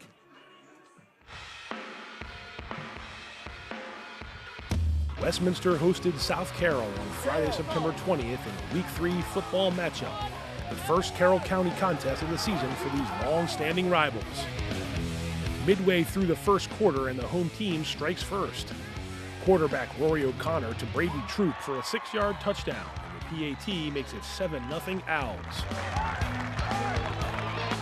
South Carroll gets on the board before halftime on a 4th and goal play. Manny Rodriguez surges over the goal line. Cavaliers miss the PAT, and it's 7-6. But Westminster answers before the break. O'Connor goes up top into triple coverage, but Canton Rudders goes up and makes a huge play for the touchdown catch. Owls lead 14-6 at halftime. The Cavaliers force a 4th down late in the 3rd quarter, and Westminster goes for a 25-yard field goal. But SC's James Graham gets a hand on the ball, and it misses. The Cavaliers can't move the ball and punt it back to the Owls, and one play is all they need to score again. Sophomore running back Kaysen Doan up the gut for a 38-yard touchdown run. Westminster misses the PAT, but leads 20-6. Westminster goes to the ground the rest of the way, but South Carroll isn't done yet. A stop on 4th down near the goal line, led by Wes Barger on the tackle, gives the offense one final chance. Cavaliers quarterback Caleb Evans feels the heat on this pass rush from Isaiah Taylor, and the sophomore gets home for the sack.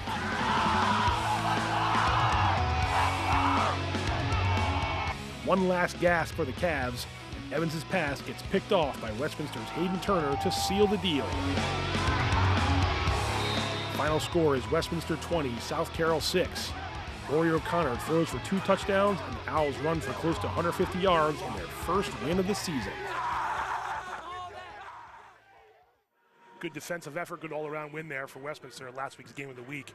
And we'll have the Owls actually next week as well as they take on Man Valley. But first things first, they're playing Walkersville this week. And we'll stick with football and actually give you our most latest CMSportsNet Athlete of the Week. It comes from Century High School, where this senior did pretty much everything he could to put the Knights on his back and get a win last week. Let's go ahead and take a look at our Athlete of the Week. All right, this week's CMSportsNet Athlete of the Week, JT Ferguson, Century Football. Huge day, JT, 100 yards rushing, touchdowns, defensive touchdowns. He kicked a couple extra points. He had a 2-point conversion.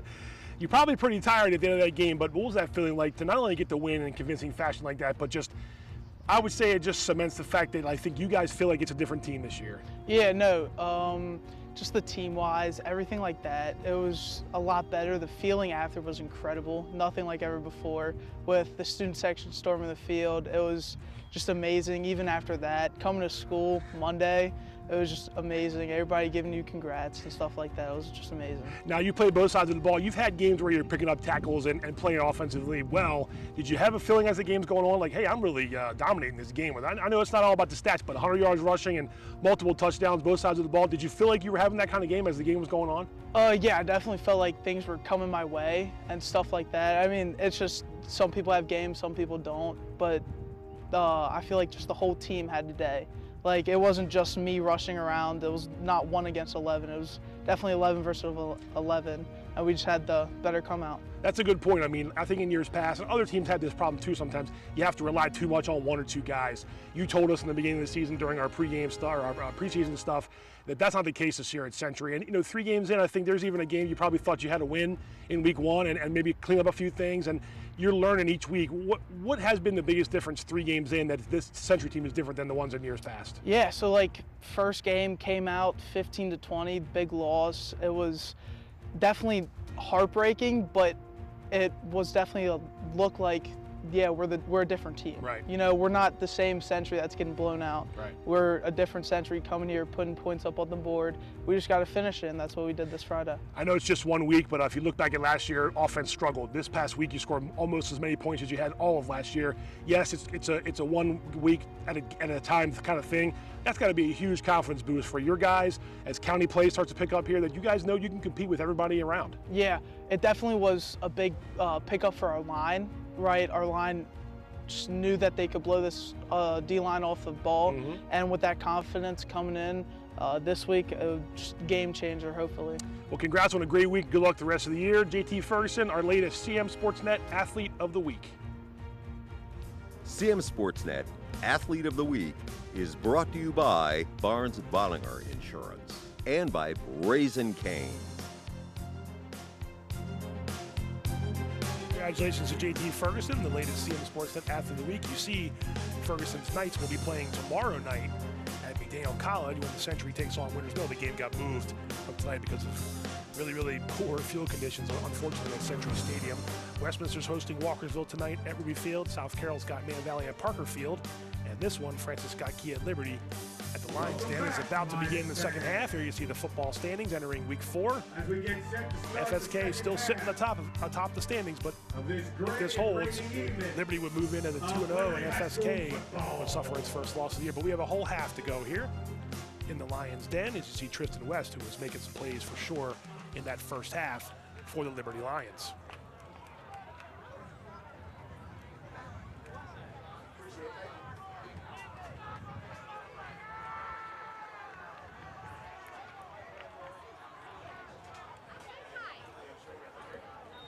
So Liberty, remember, they won the toss in the opening half, so they will be receiving this kick. And FSK, after they break that huddle over there, will come out to kick the ball away, and we will begin play in the third quarter. Here come the Eagles. Again, definitely not a insurmountable lead here. 2 scores is Back deep for Still the close, and Lions. anything can happen with the Number playmakers. We 14, saw David the list of Akinfoye. leaders and the Number amount of 7, playmakers Kevin that both these Poole. teams have. And number 0, Tristan West. Found their way into the standing, or the stats leaders through 3 weeks of play, and rightfully so, with the Jermaine Dawsons, the Looking Bills, Number 82. those quarterbacks, Tristan West, Kevin Poole. Broya set the kick. Who's got the stamina to hold on here, and who's got the couple guys that can make a few plays, might be the difference in this ball game. So this is Cam Lumbroya, who will kick off. And Kevin Poole from right around the 15 will get it. And we're underway in the third quarter as Poole gets away, and now Kevin Poole still on his feet, and he's out past the 40-yard line, all the way up to almost the 45 before he gets taken down. He's brought down at the 45-yard line. So a great return, and now we've got someone down. And we have a player down on the far side of the field. Might be Poole, and we'll see if he fell on the ball. It was making the had a really good job from about the 15 to about a 30-yard kickoff return was Kevin Poole. So Jonah Rohrer and Kevin Poole have done a good job on special teams.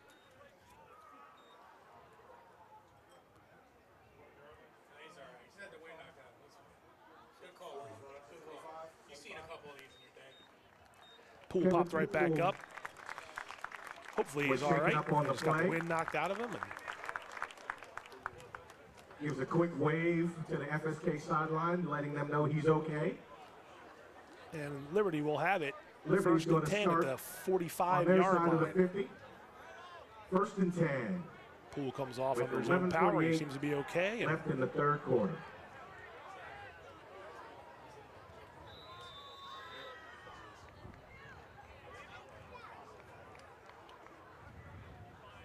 And Chase Miller will come back out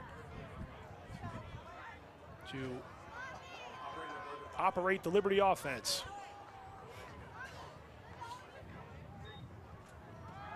This is a handoff. Austin Saffron with the handoff up the middle. He runs up to the 48-yard line. It'll bring up gain of about 3. 2nd and 7.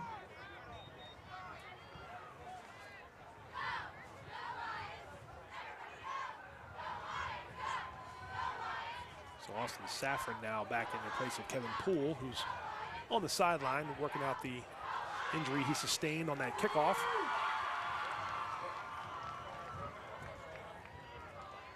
Miller in the shotgun, Saffron behind him.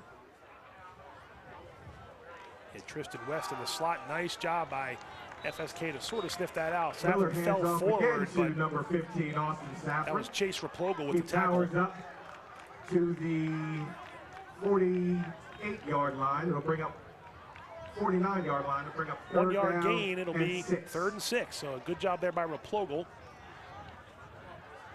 Hold that to a limited, short yardage situation rather for Liberty, and it's a 3rd, and we'll call it a long 6. 3rd and 6. Got to get to the 45-yard line as the rain starts to pick up a little bit and the wind. Miller over the middle, caught. And that should be enough for a first down. To number 35, Riley Whitline. Whitline is tackled at the 37-yard line. It's good enough for a Lions first down. Boom! Riley Whitline makes the catch. And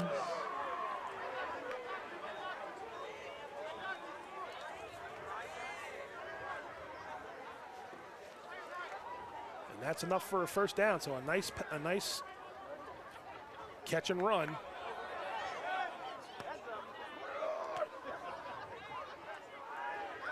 First and 10 Liberty into key territory down to the 37-yard line, 38-yard line of the Eagles.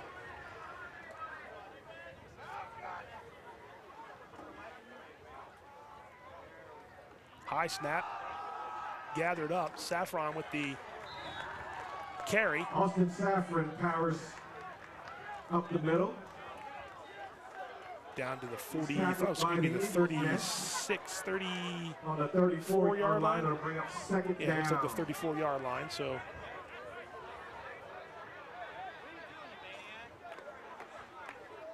Just inside the 35. So So the Lions on the move here on their opening drive of this third quarter.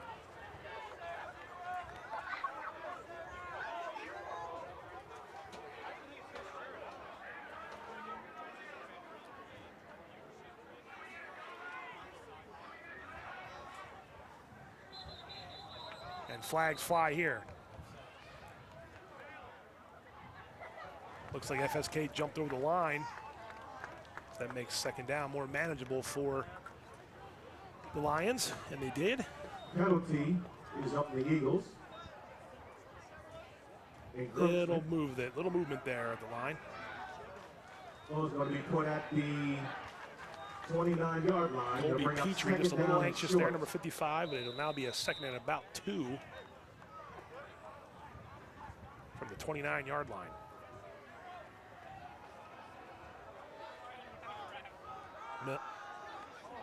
Oh, dangerous toss, but Poole keeps it. Gets a block from West along the sideline and gets down inside the 15-yard line. Passes to number 7, Kevin Poole. That was Poole did a great job to corral that. He runs up the Lions sideline. Good enough for a so from the 29 down to the 13.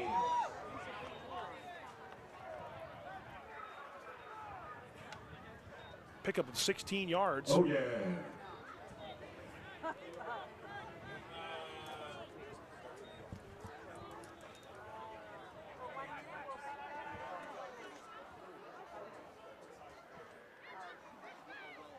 First down for the Lions. This is Miller again. Scans the end zone. Oh, and it's caught by West. I think he was trying to get it to Poole. Instead, it goes to West. Number 0, Tristan West. 13-yard touchdown for Tristan West.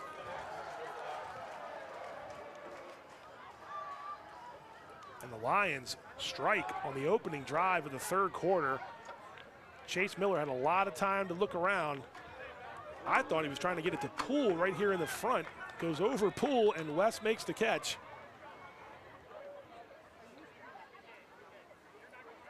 Nice job there by Poole and West for the touchdown. And the extra point pending. It's a 3-score lead here for the Lions with 7:51 to go. Kick goes up, and it is good. And the extra point is good. So 3 extra points for Ryder Hecox. Number 9 with the kick. Tristan West with a pair of touchdown catches. And the Lions lead this one 21-0.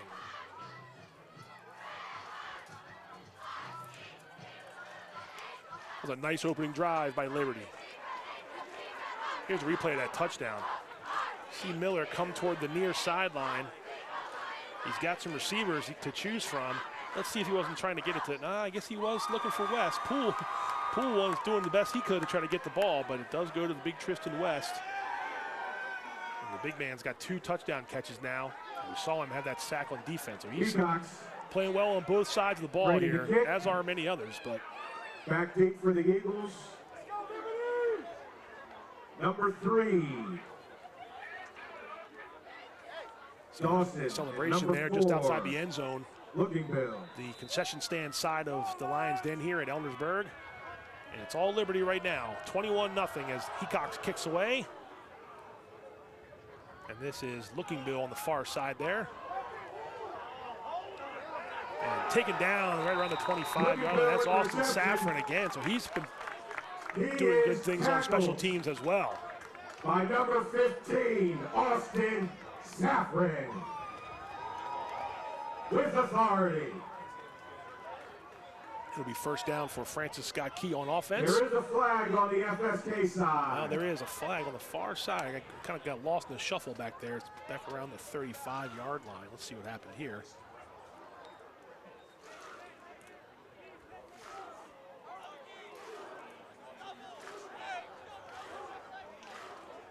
Waved it off, I believe. Waved it off. No foul. So the Eagles will have it at the 25-yard line, 1st and 10. Flag has been waved off. FSK will start at their 25-yard line. Jacob Etzler. Actually, it's Jermaine Dawson lined up at QB, so maybe some Wildcat formation here.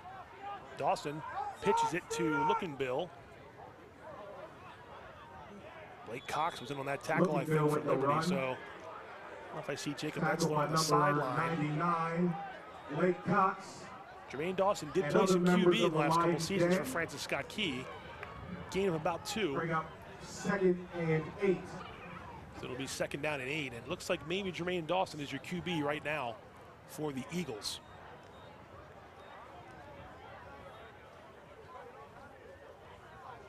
Yep, you see Jermaine Dawson, number 3. He is your QB for the moment for Francis Scott Key.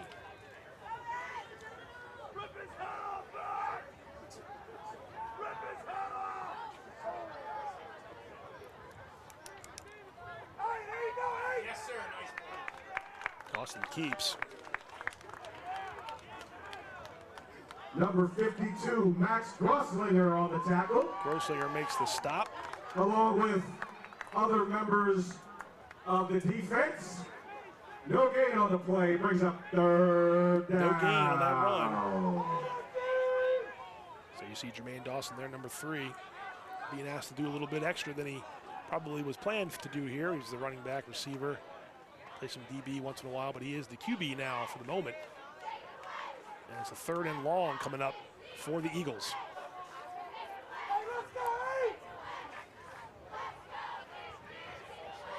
Now it looks like Etzler's back, so it is Etzler again. So going with 2 different guys here at QB, and now there's a penalty on this play. And I think the Eagles are going in the wrong direction.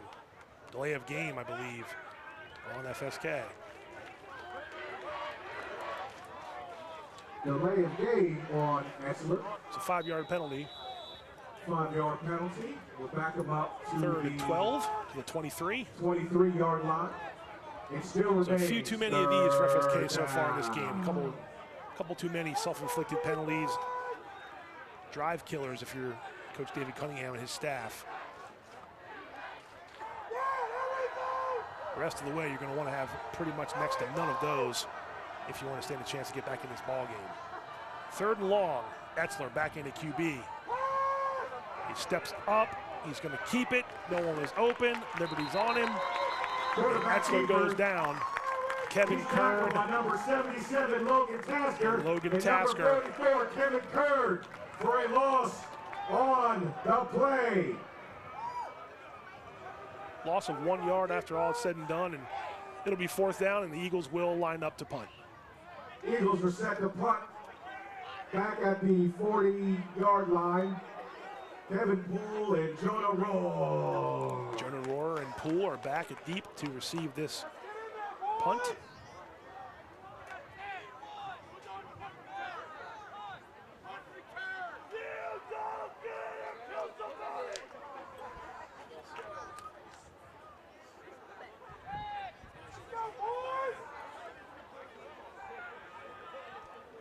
There you see Liberty's return man. They've done a good job here so far in this game. And a high kick doesn't go very far. And it takes a Liberty bounce. And boy, oh boy, that was not what you wanted if you're Francis Scott Key. FSK with a high punt. Traveled about 9 yards. Ball is going to be the Lions will take over at the 32-yard line of FSK. Going to bring up Lions 1st down. So we have 1st down for Liberty.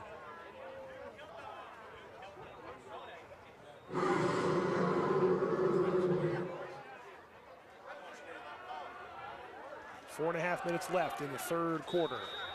CMSportsNet Game of the Week live from Eldersburg, where Liberty is in control right now, up 21-0 on Francis Scott Key.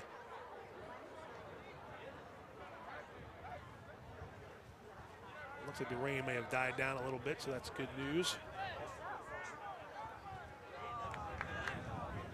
Twin backs flanking Chase Miller. And to give to Kevin Poole. Gets around one man. Kevin Poole fights his way through traffic. Jack Leonardo wrapped him up around the ankles. Gain of about 3 yards up to the 30.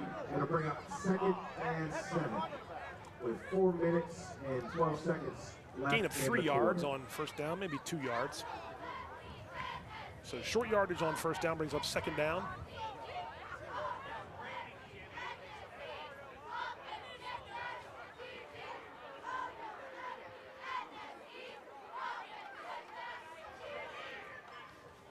Another give to Poole, this time slipping, and Bryson Lookingbill, I believe, wrapped him up number 4. Poole with the carry. Lost 2 yards.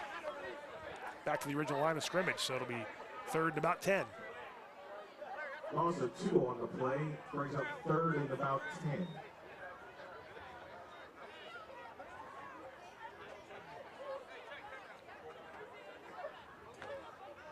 Lions taking their time, third and long, but they've got no rush, up 3 scores here. Key needs the ball back and needs to get going on offense. About 15 minutes of gameplay left. 3rd and long. There you see Miller. And whistles. Is it delay of game? Delay of game on Liberty. Delay of game on the line. So it pushes them back 5 yards. Pushing it back 5 yards. 3rd and 15 at the 35. Ball is going to be spotted at the 35-yard line. Brings up 3rd and 15.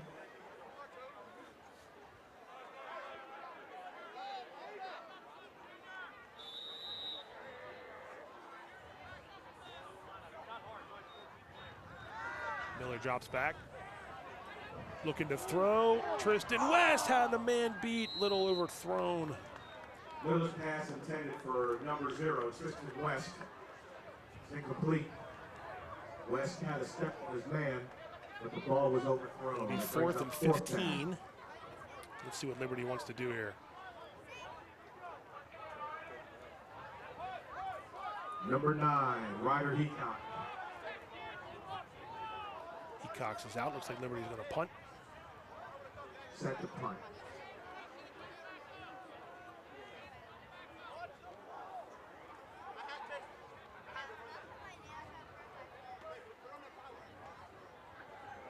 There you see Heacox standing at it right around the 50-yard line. Heacox gets the snap, gets it away. Fair catch signaled for right at the 10. Fair catch on FSK. Lookingbill calls for a fair catch. And a field position battle won there by Liberty as the Eagles will start on offense. 1st and 10 from their own 10-yard line. They are defending the 10. First down, FSK. So let's see if Etzler starts this series on as the QB.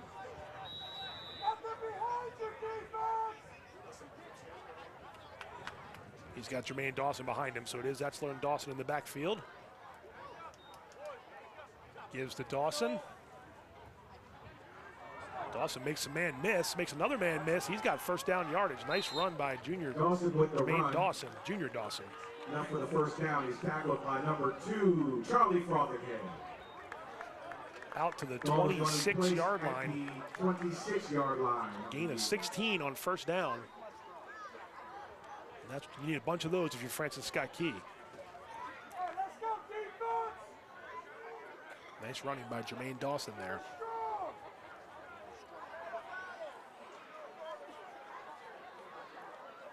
Man in motion, instead it's a give to Dawson right back up the middle, and he gets great yardage on first down up to the 34-yard line. Dawson runs up the middle for a gain of about 8. 8-yard pickup on first down. Bring up 2nd and 2 from the 34-yard line. 2nd and short from the 34 as Key is on the move as we get close to 90 seconds remaining in this third quarter.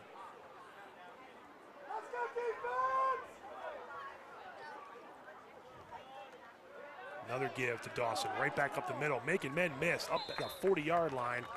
Good for a first down, pickup of 6. FSK runs, he's tackled number 3. Dawson, he's tackled by number Dawson 4. getting a bulk run here and making a good job on this drive is the senior. Dawson's run is good enough for an FSK first down. Ball is to going the to be 40-yard spotted at line. the 40-yard line. 30 yards here of offense so far with 60 seconds to go. 1 minute remaining in the third quarter. Here on the CMSportsNet Game of the Week, Week 4 in Eldersburg. Etzler looking to throw it. Over the middle, ooh, almost intercepted. Frothingham. Ball is almost intercepted by number 2. Good coverage. Chase Frothingham. Raploga was the intended receiver. It brings up They second both slid and 10 down near from about the the 50 and looked like Frothingham had most of the chance to get that one, but the ball hit the ground, so incomplete.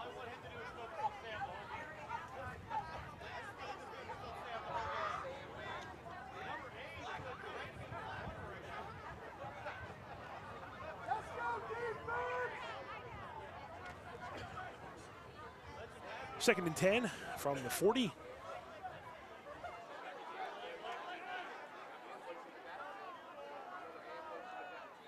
Man in motion again. This is another give to Dawson. He's got room to run and a nice hole there created by FSK's front line. Dawson again with the run. Forward progress is up to about the 46. Number 4, Gain Jonah of Rohr. 6. Number 78, Noah Telford. It brings up third down. It'll be third and a long 4. The ball is on the 46, so. Now let's see, they don't have to snap it, I believe. 15 seconds and counting. Let's see if they try to get the play off. It's third and 4. Basically just turn right around and go the other way if they want to. 6 seconds, 5 seconds. They do get the play off. This time it's Mitchell Smith, 11, and he's going the wrong way. And down he goes, back at the 40-yard line. He's tackled by number 30, Carter Weddle. Carter Weddle with the tackle for loss. Let's see where they mark him. Ball is going to be spotted at the 38-yard line. All the way back to the 38-yard line, so that's where we will start the fourth quarter as the third quarter comes to an end.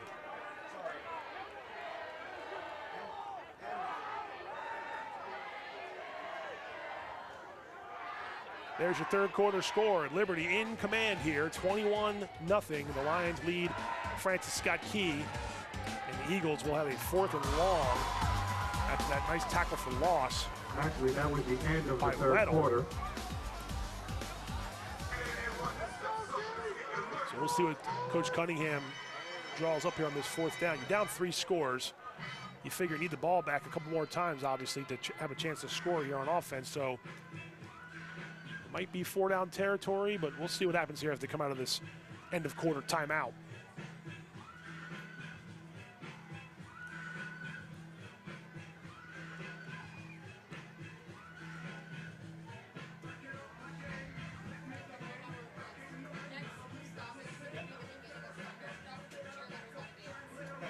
Actually, I was playing this one for you. I was looking for you, but I got you on thunderstruck. Not a problem. So here we go. I don't see a punter, so it looks like FSK will go for it here on 4th and long. 4th and we'll call it 12 from the 38. They have to get to midfield to get a first down. Etzler is in the shotgun. Etzler over the middle, incomplete. Trying to get it to Chase Raploga. Number 2. No can do, and it's a turnover on downs. Incomplete. And so the Lions will have as Miller brings solid out the field offense. position once again on offense.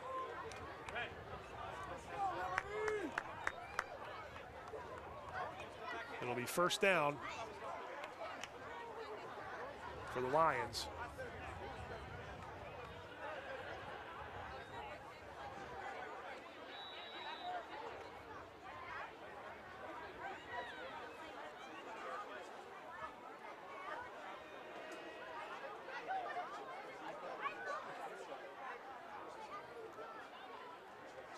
Chase Miller will bring the offense back out onto the field with a chance to strike again. Here's Kevin Poole waiting, maybe waiting a little too long.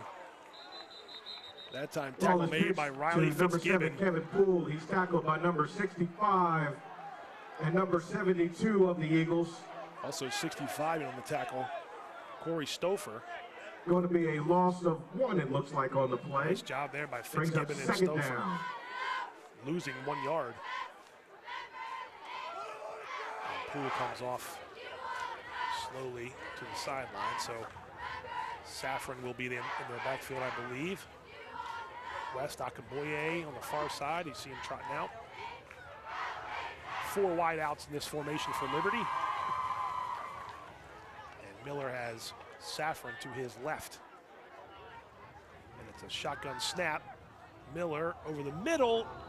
Incomplete. Looking for Miller's West. pass is incomplete. His intended target was Tristan West.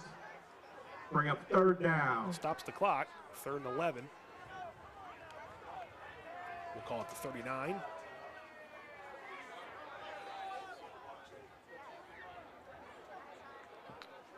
Lions get the play call from the sideline.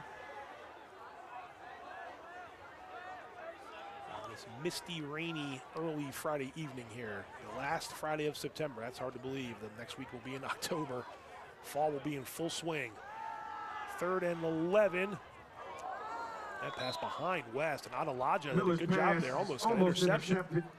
Intended for Tristan West. It brings up 4th down.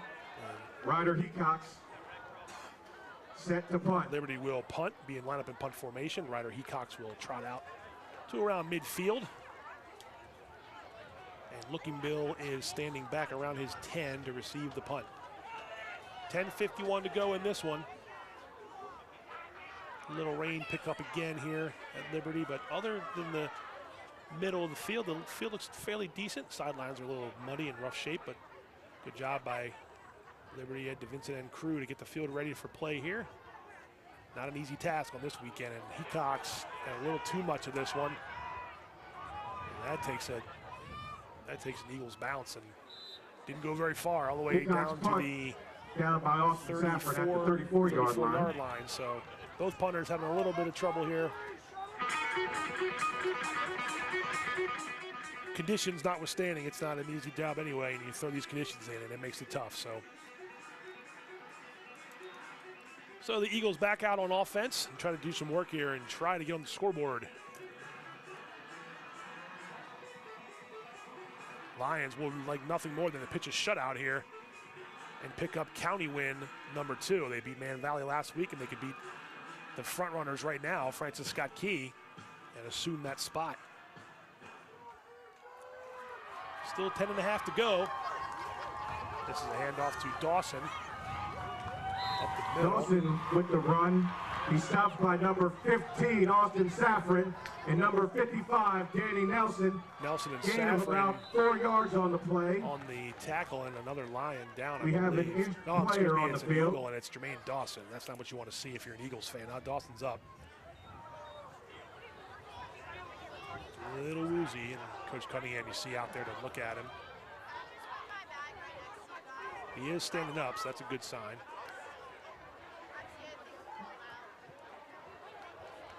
Momentary timeout on the field. Officials timeout as they look at Jermaine Dawson.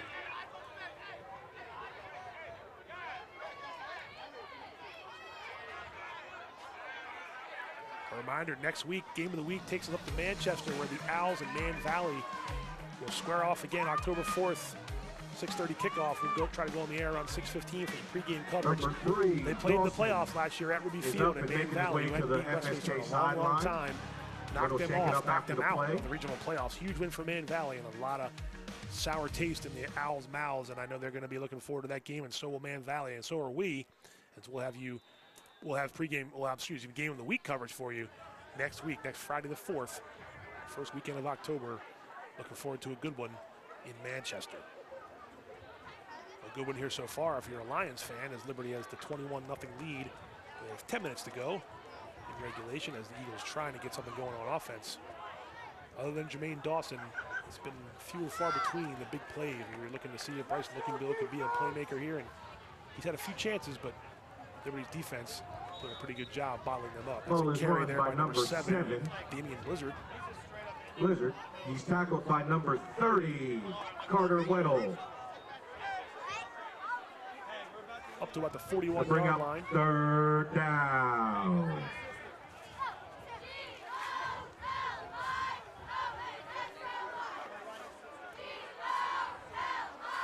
Third manageable here for Francis Scott Key.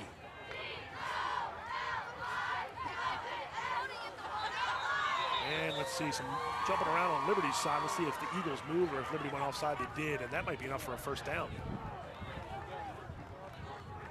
It is enough for a first down.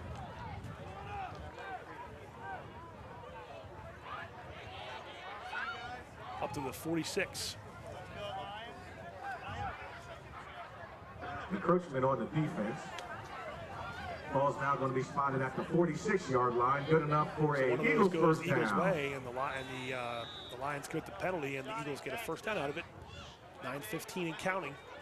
Ball up past the 45-yard line. 1st and 10 from the 46.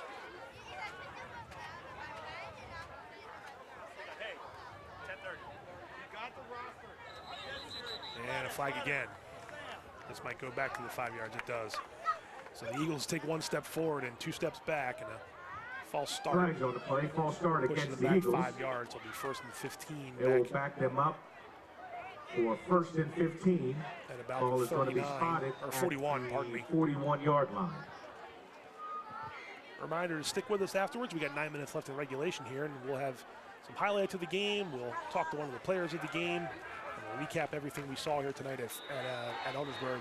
At the Lions, where Liberty is up 21-0 on Francis Scott Key as our game of the week. Moves into late into the 4th quarter here. Swung down was number 7, Blizzard, Kevin Kern. Swung down by number 44, Kevin Kern. Tackle with authority right there. For a loss of a yard. Ball is going to be spotted at the 40-yard line to bring up 2nd and 6. Back to the 40-yard line, Kern. 16. That's a tackle for loss. 2nd and 16 now.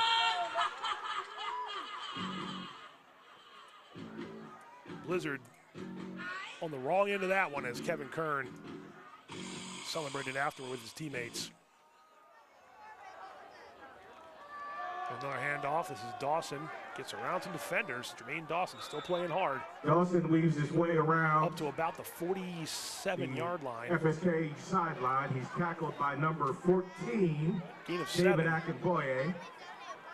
Ball is going to be spotted at the 47-yard about line. 8. Bring up 3rd down.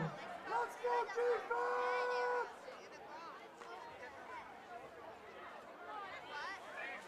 See if the Eagles can convert here. My guess is it's 2 downs to get 9 yards as the clock ticks under 7:30 to go. And that was a busted play. And down goes Evans. I don't think anybody was expecting that ball to be snapped. By number 77, Logan Tasker. Logan Tasker will take that sack.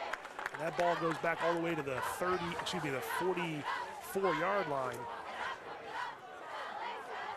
Ball is going to be spotted at the 44-yard line of the Everybody was Eagles. a little unsure there. I guess there wasn't a false start call or anything of that nature, but the ball was live, and down goes Etzler. Eagles offense stays on the field. And they'll still go for it here. 4th and 12. Got to get to the 44 of Liberty for this first down. Etzler's in shotgun. Dropping back to pass. Over the middle. This one's caught, and that's enough for a Pass first is down. complete to number 11. Mitchell He's tackled by Smith. number 14, David Akinboye. Nice catch, nice play. Down Good to the enough 42. for an Eagles first down. They're in Lions Needed territory. 12, got 14. Ball is going to be spotted at the 42-yard line. So the Eagles not done just yet. 6.5 to go. Fresh set of downs. Nice throw, nice catch. Move the chains for Francis Scott Key.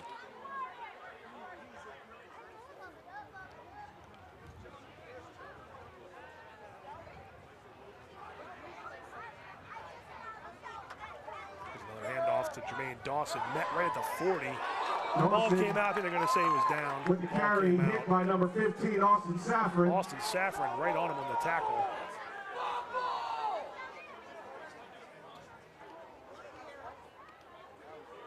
Pickup of about 3 yards. Good tackle by Saffron.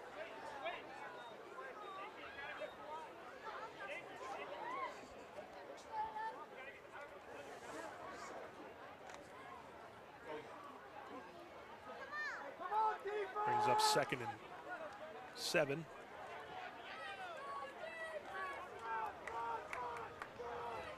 There's a little toss to Replogle. Nice job by the Lions to stretch that play out. Ball is pitched and run up to the FSK sideline. Runner is tackled by number 8, Stephen Puckett.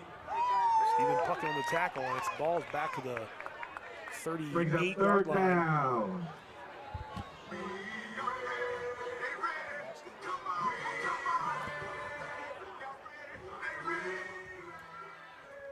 Third and long for Francis Scott Key. Under 5 to go.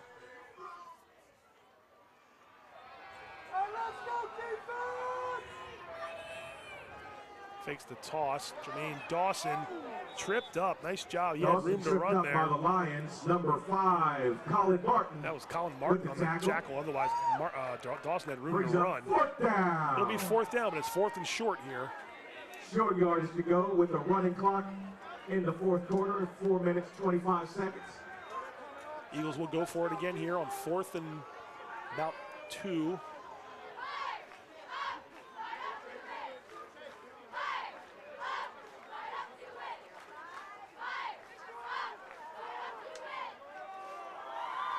They give it.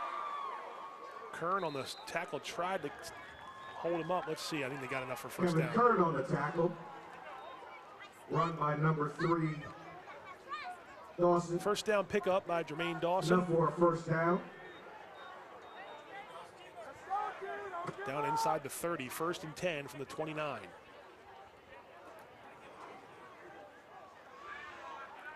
Looks like the Eagles are just trying to get on the board here on this drive. Not in a tremendous hurry here, down 3 scores, but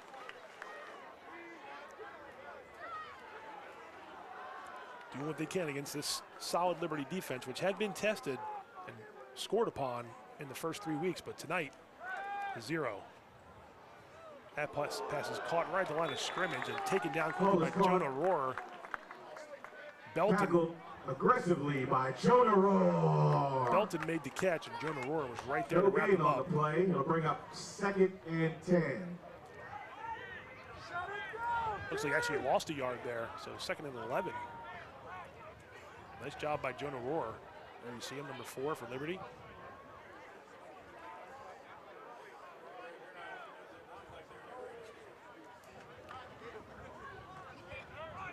Second and long. Under 3 minutes to go in regulation.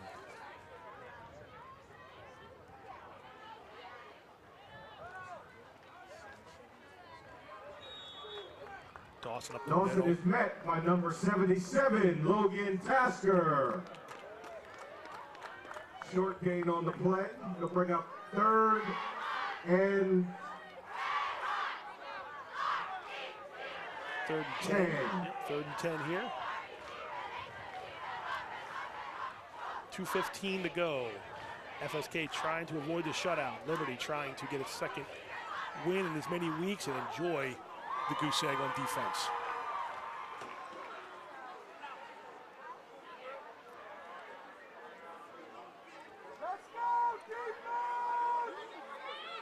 Jermaine Dawson on the sideline here with this 3rd and long play.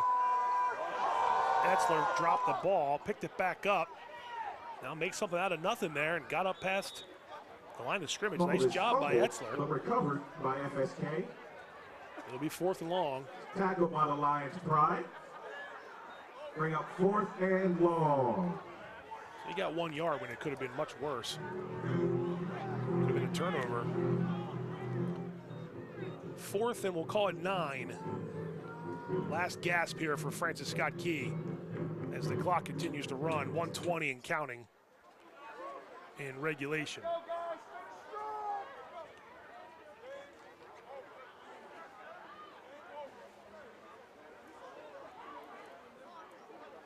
Etzler back to pass. Incomplete. Try to get it to Bryson Looking Bill. Intended target number 4, Looking Bill.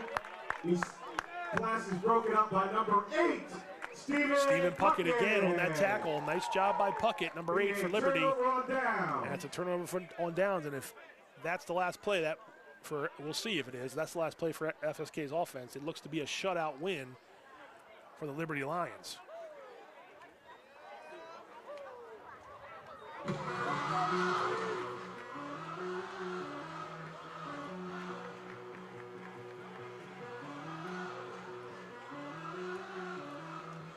Lions could be in victory formation here with 1:01 to go. They're celebrating on the sideline. And another big win for Liberty after the 0-2 start.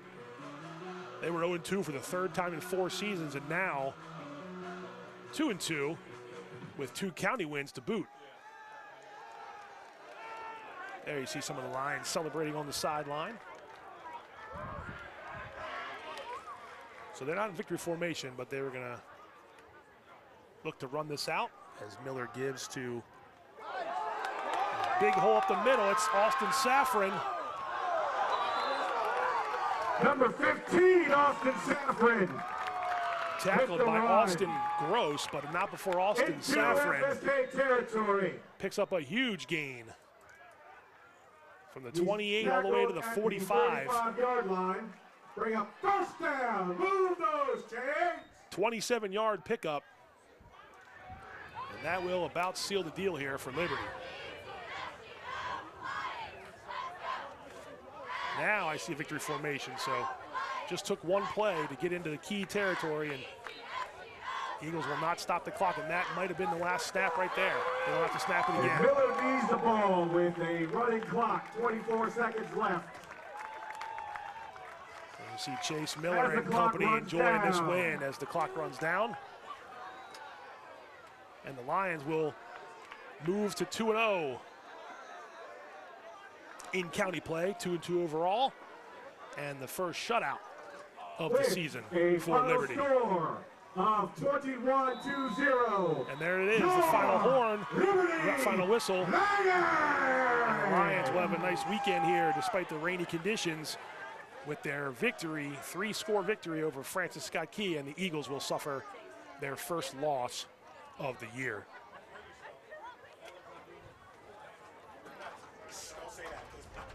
Handshake line as the Lions and Eagles wish each other well the rest of the way.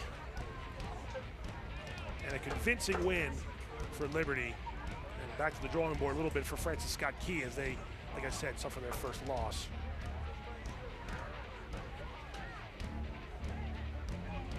And the Lions are pumped up as they come off the side here. And rightfully so. There you see Tristan West getting some handshakes from the Key sideline. I saw he and Analaja kind of dap each other up a little bit, say good battle out there with each other. And West will retreat to his side. There you see there's a couple playmakers right there, West and Jermaine Dawson.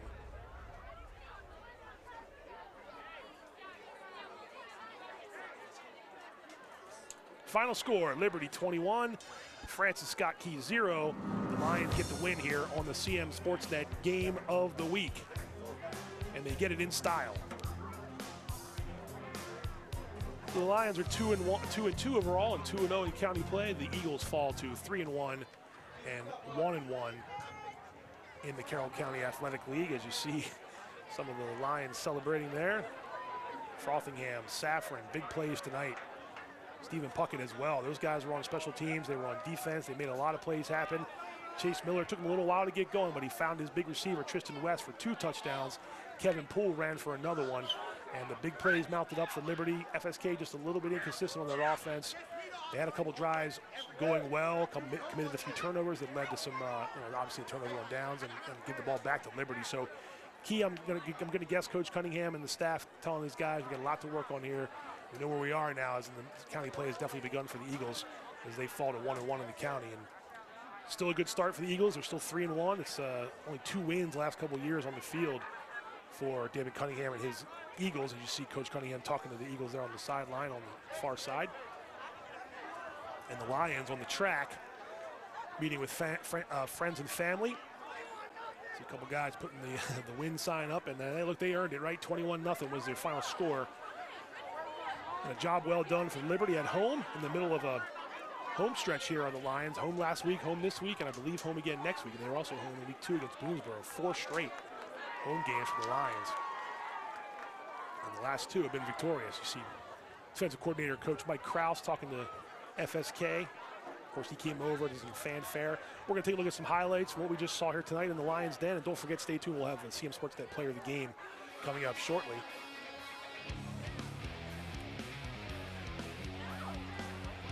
It was a Jermaine Dawson show early and often for Key, but that fumble early on kind of set the tone for Liberty's offense. Charlie Frothingham fell on the ball, and that was a turnover there for the Lions. And then this pass down the far side was from Chase Miller to Tristan West. Toby Adelaja tried to put good coverage on it, trying to say it hit the ground, but it did not. And then when they went to the ground, it was Kevin Poole who led the ground rushing attack. Nice job there to run for a first down, get out of bounds late in the first half.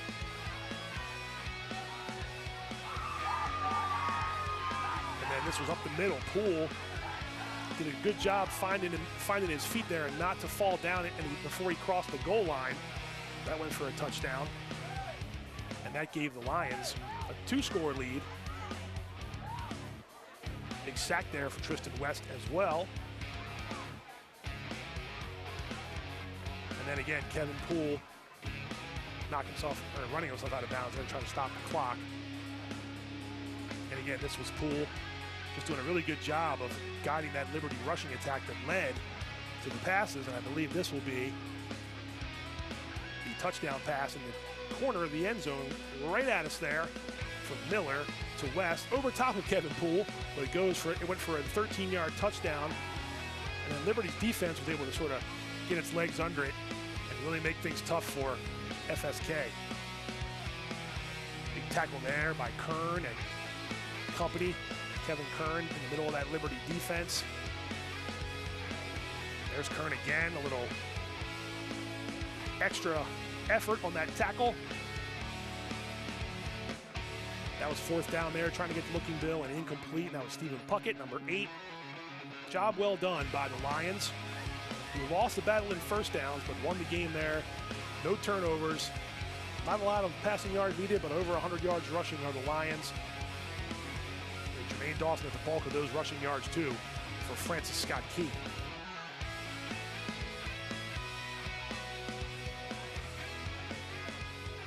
There's winning coach Larry Luth talking to his Chargers there after a hard-fought win.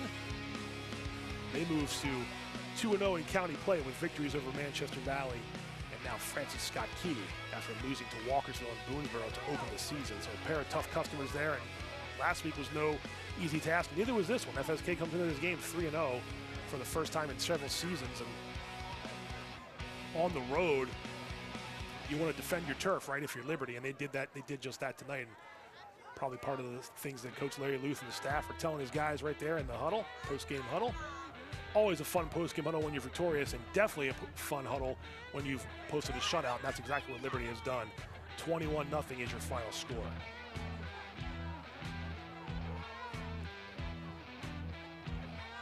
So stick with us. We're going to take a quick break here from our sponsors again, but we're going to get a player of the game for you from the Liberty side.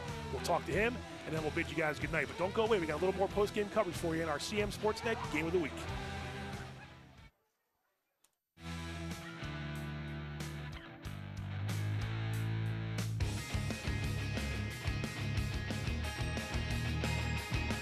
Hungry? Genova's to go. Pizza, pasta, subs, and more. Fresh hot pizza right from the oven. Genova's to go. A mouth-watering cheesesteak just off the grill. Genova's to go. Fresh baked bread and plump wings seconds from the fryer. Genova's to go. Genova's to go carry-out, delivery, mobile device, and online ordering is available at all locations. Westminster, Hampstead, Manchester, and our newest dining room in Eldersburg for lunch, dinner, or any time in between. Genova's to go. There's a lot about Sarah and Tara that's exactly alike. They drink the same coffee, they have the same great job, and they both have a high-quality education. The only difference? Sarah spent her first 2 years at Carroll Community College, getting the same exceptional education, but at less than half the cost. So while Tara uses her paycheck to make student loan payments, Sarah can use hers for other things, like going out for coffee. Get started at carrollcc.edu. You can help shape the future. Attend the Kiwanis Youth Leadership Forum. Join us on October 1st at 6:30 p.m. in the Exploration Commons at the Westminster branch of the Carroll County Public Library for a community forum on youth leadership education. Learn from experienced professionals about the essential leadership skills young people need to succeed, including problem solving, communication, and teamwork. Investing in youth leadership education is vital for building a stronger community. It empowers young people to become active citizens, solve complex problems, and create positive change. Kiwanis has a proven track record of empowering young people to become positive forces in their communities. Join us to learn how you can contribute to this important work and help shape the future of our county. Kiwanis invites you to be part of this inspiring community event. Your participation will make a difference in the lives of young people.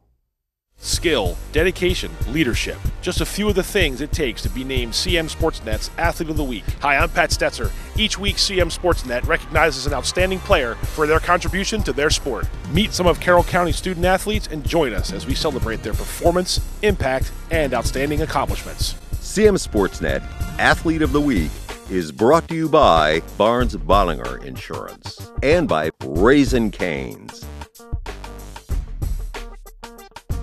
Hey there, I'm Pat Stetzer. And I'm Michael Duffy, inviting you to join us for The Score and more. Each week we'll talk about high school sports in Carroll County. We'll share information about upcoming games, highlight coaches and athletes, and much more. We'll even try to have a little fun along the way. Don't miss The Score and More podcast presented by CMSportsNet. The Score and More Sports podcast is available online at carrollmediacenter.org and on a variety of podcast channels. Brought to you by Farmers and Merchants Bank. You can help shape the future. Attend the Kiwanis Youth Leadership Forum.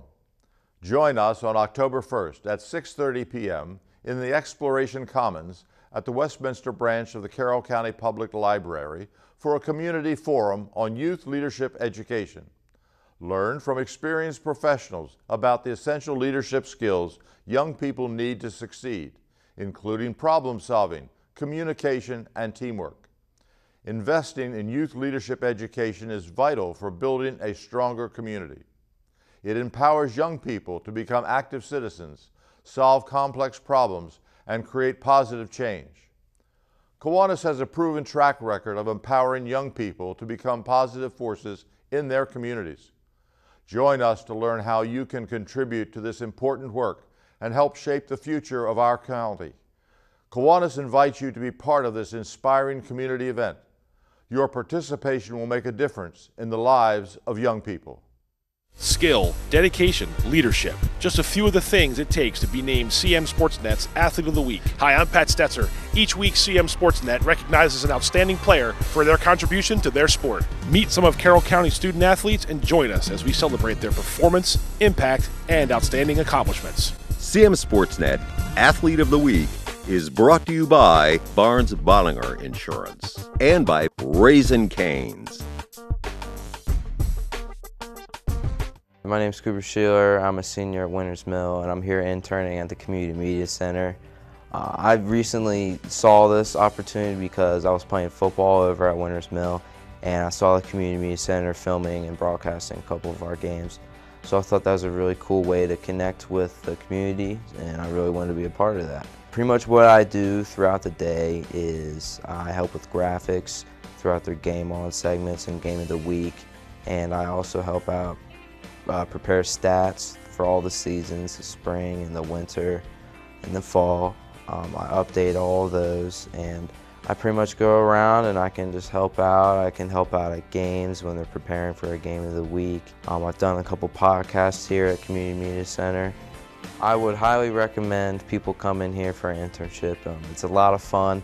The people that work here are really nice, and you get to experience a lot of cool things that you've probably never done before.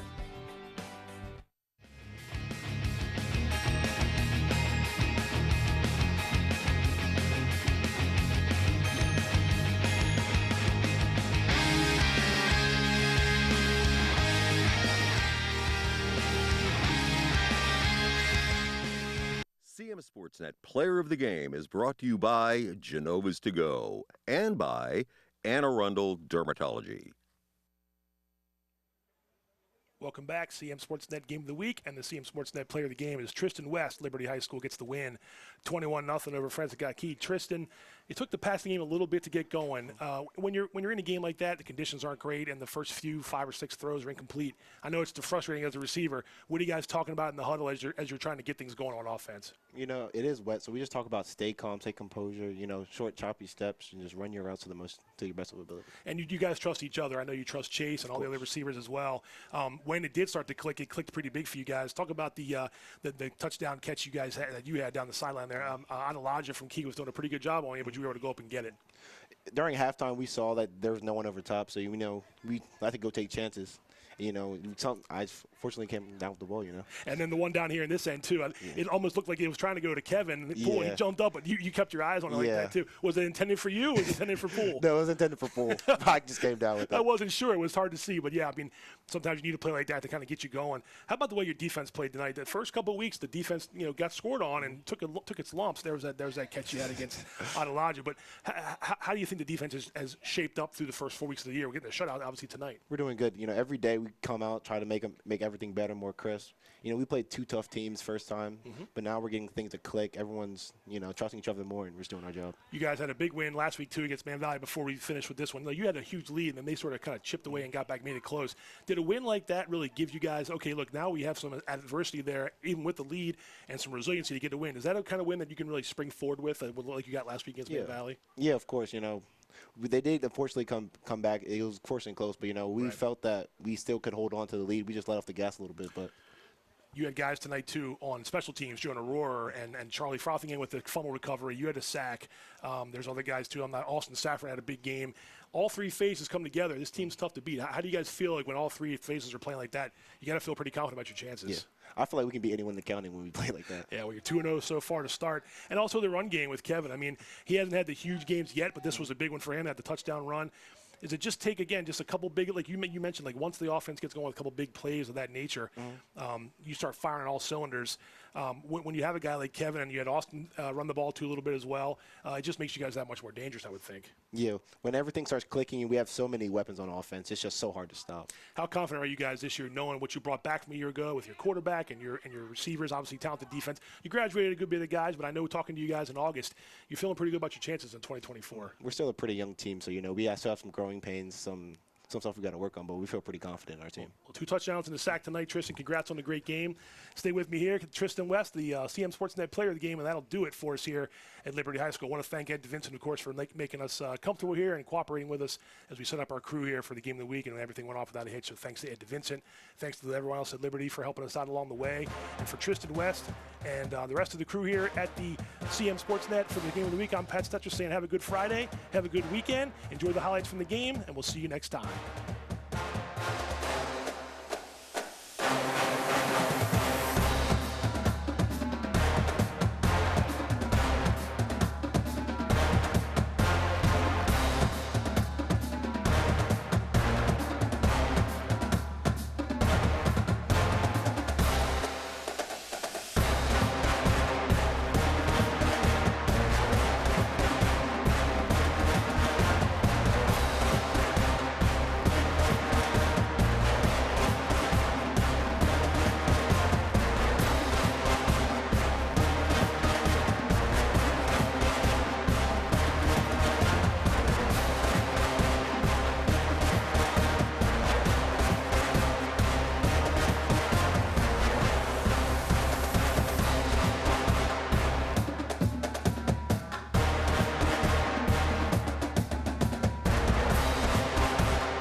Hungry? Genova's to go. Pizza, pasta, subs, and more. Fresh hot pizza right from the oven. Genova's to go. A mouth-watering cheesesteak just off the grill. Genova's to go. Fresh baked bread and plump wings seconds from the fryer. Genova's to go. Genova's to go carry-out, delivery, mobile device, and online ordering is available at all locations: Westminster, Hampstead, Manchester, and our newest dining room in Eldersburg for lunch, dinner, or any time in between. Genova's to go. There's a lot about Sarah and Tara that's exactly alike. They drink the same coffee, they have the same great job, and they both have a high-quality education. The only difference? Sarah spent her first 2 years at Carroll Community College, getting the same exceptional education, but at less than half the cost. So while Tara uses her paycheck to make student loan payments, Sarah can use hers for other things, like going out for coffee. Get started at carrollcc.edu.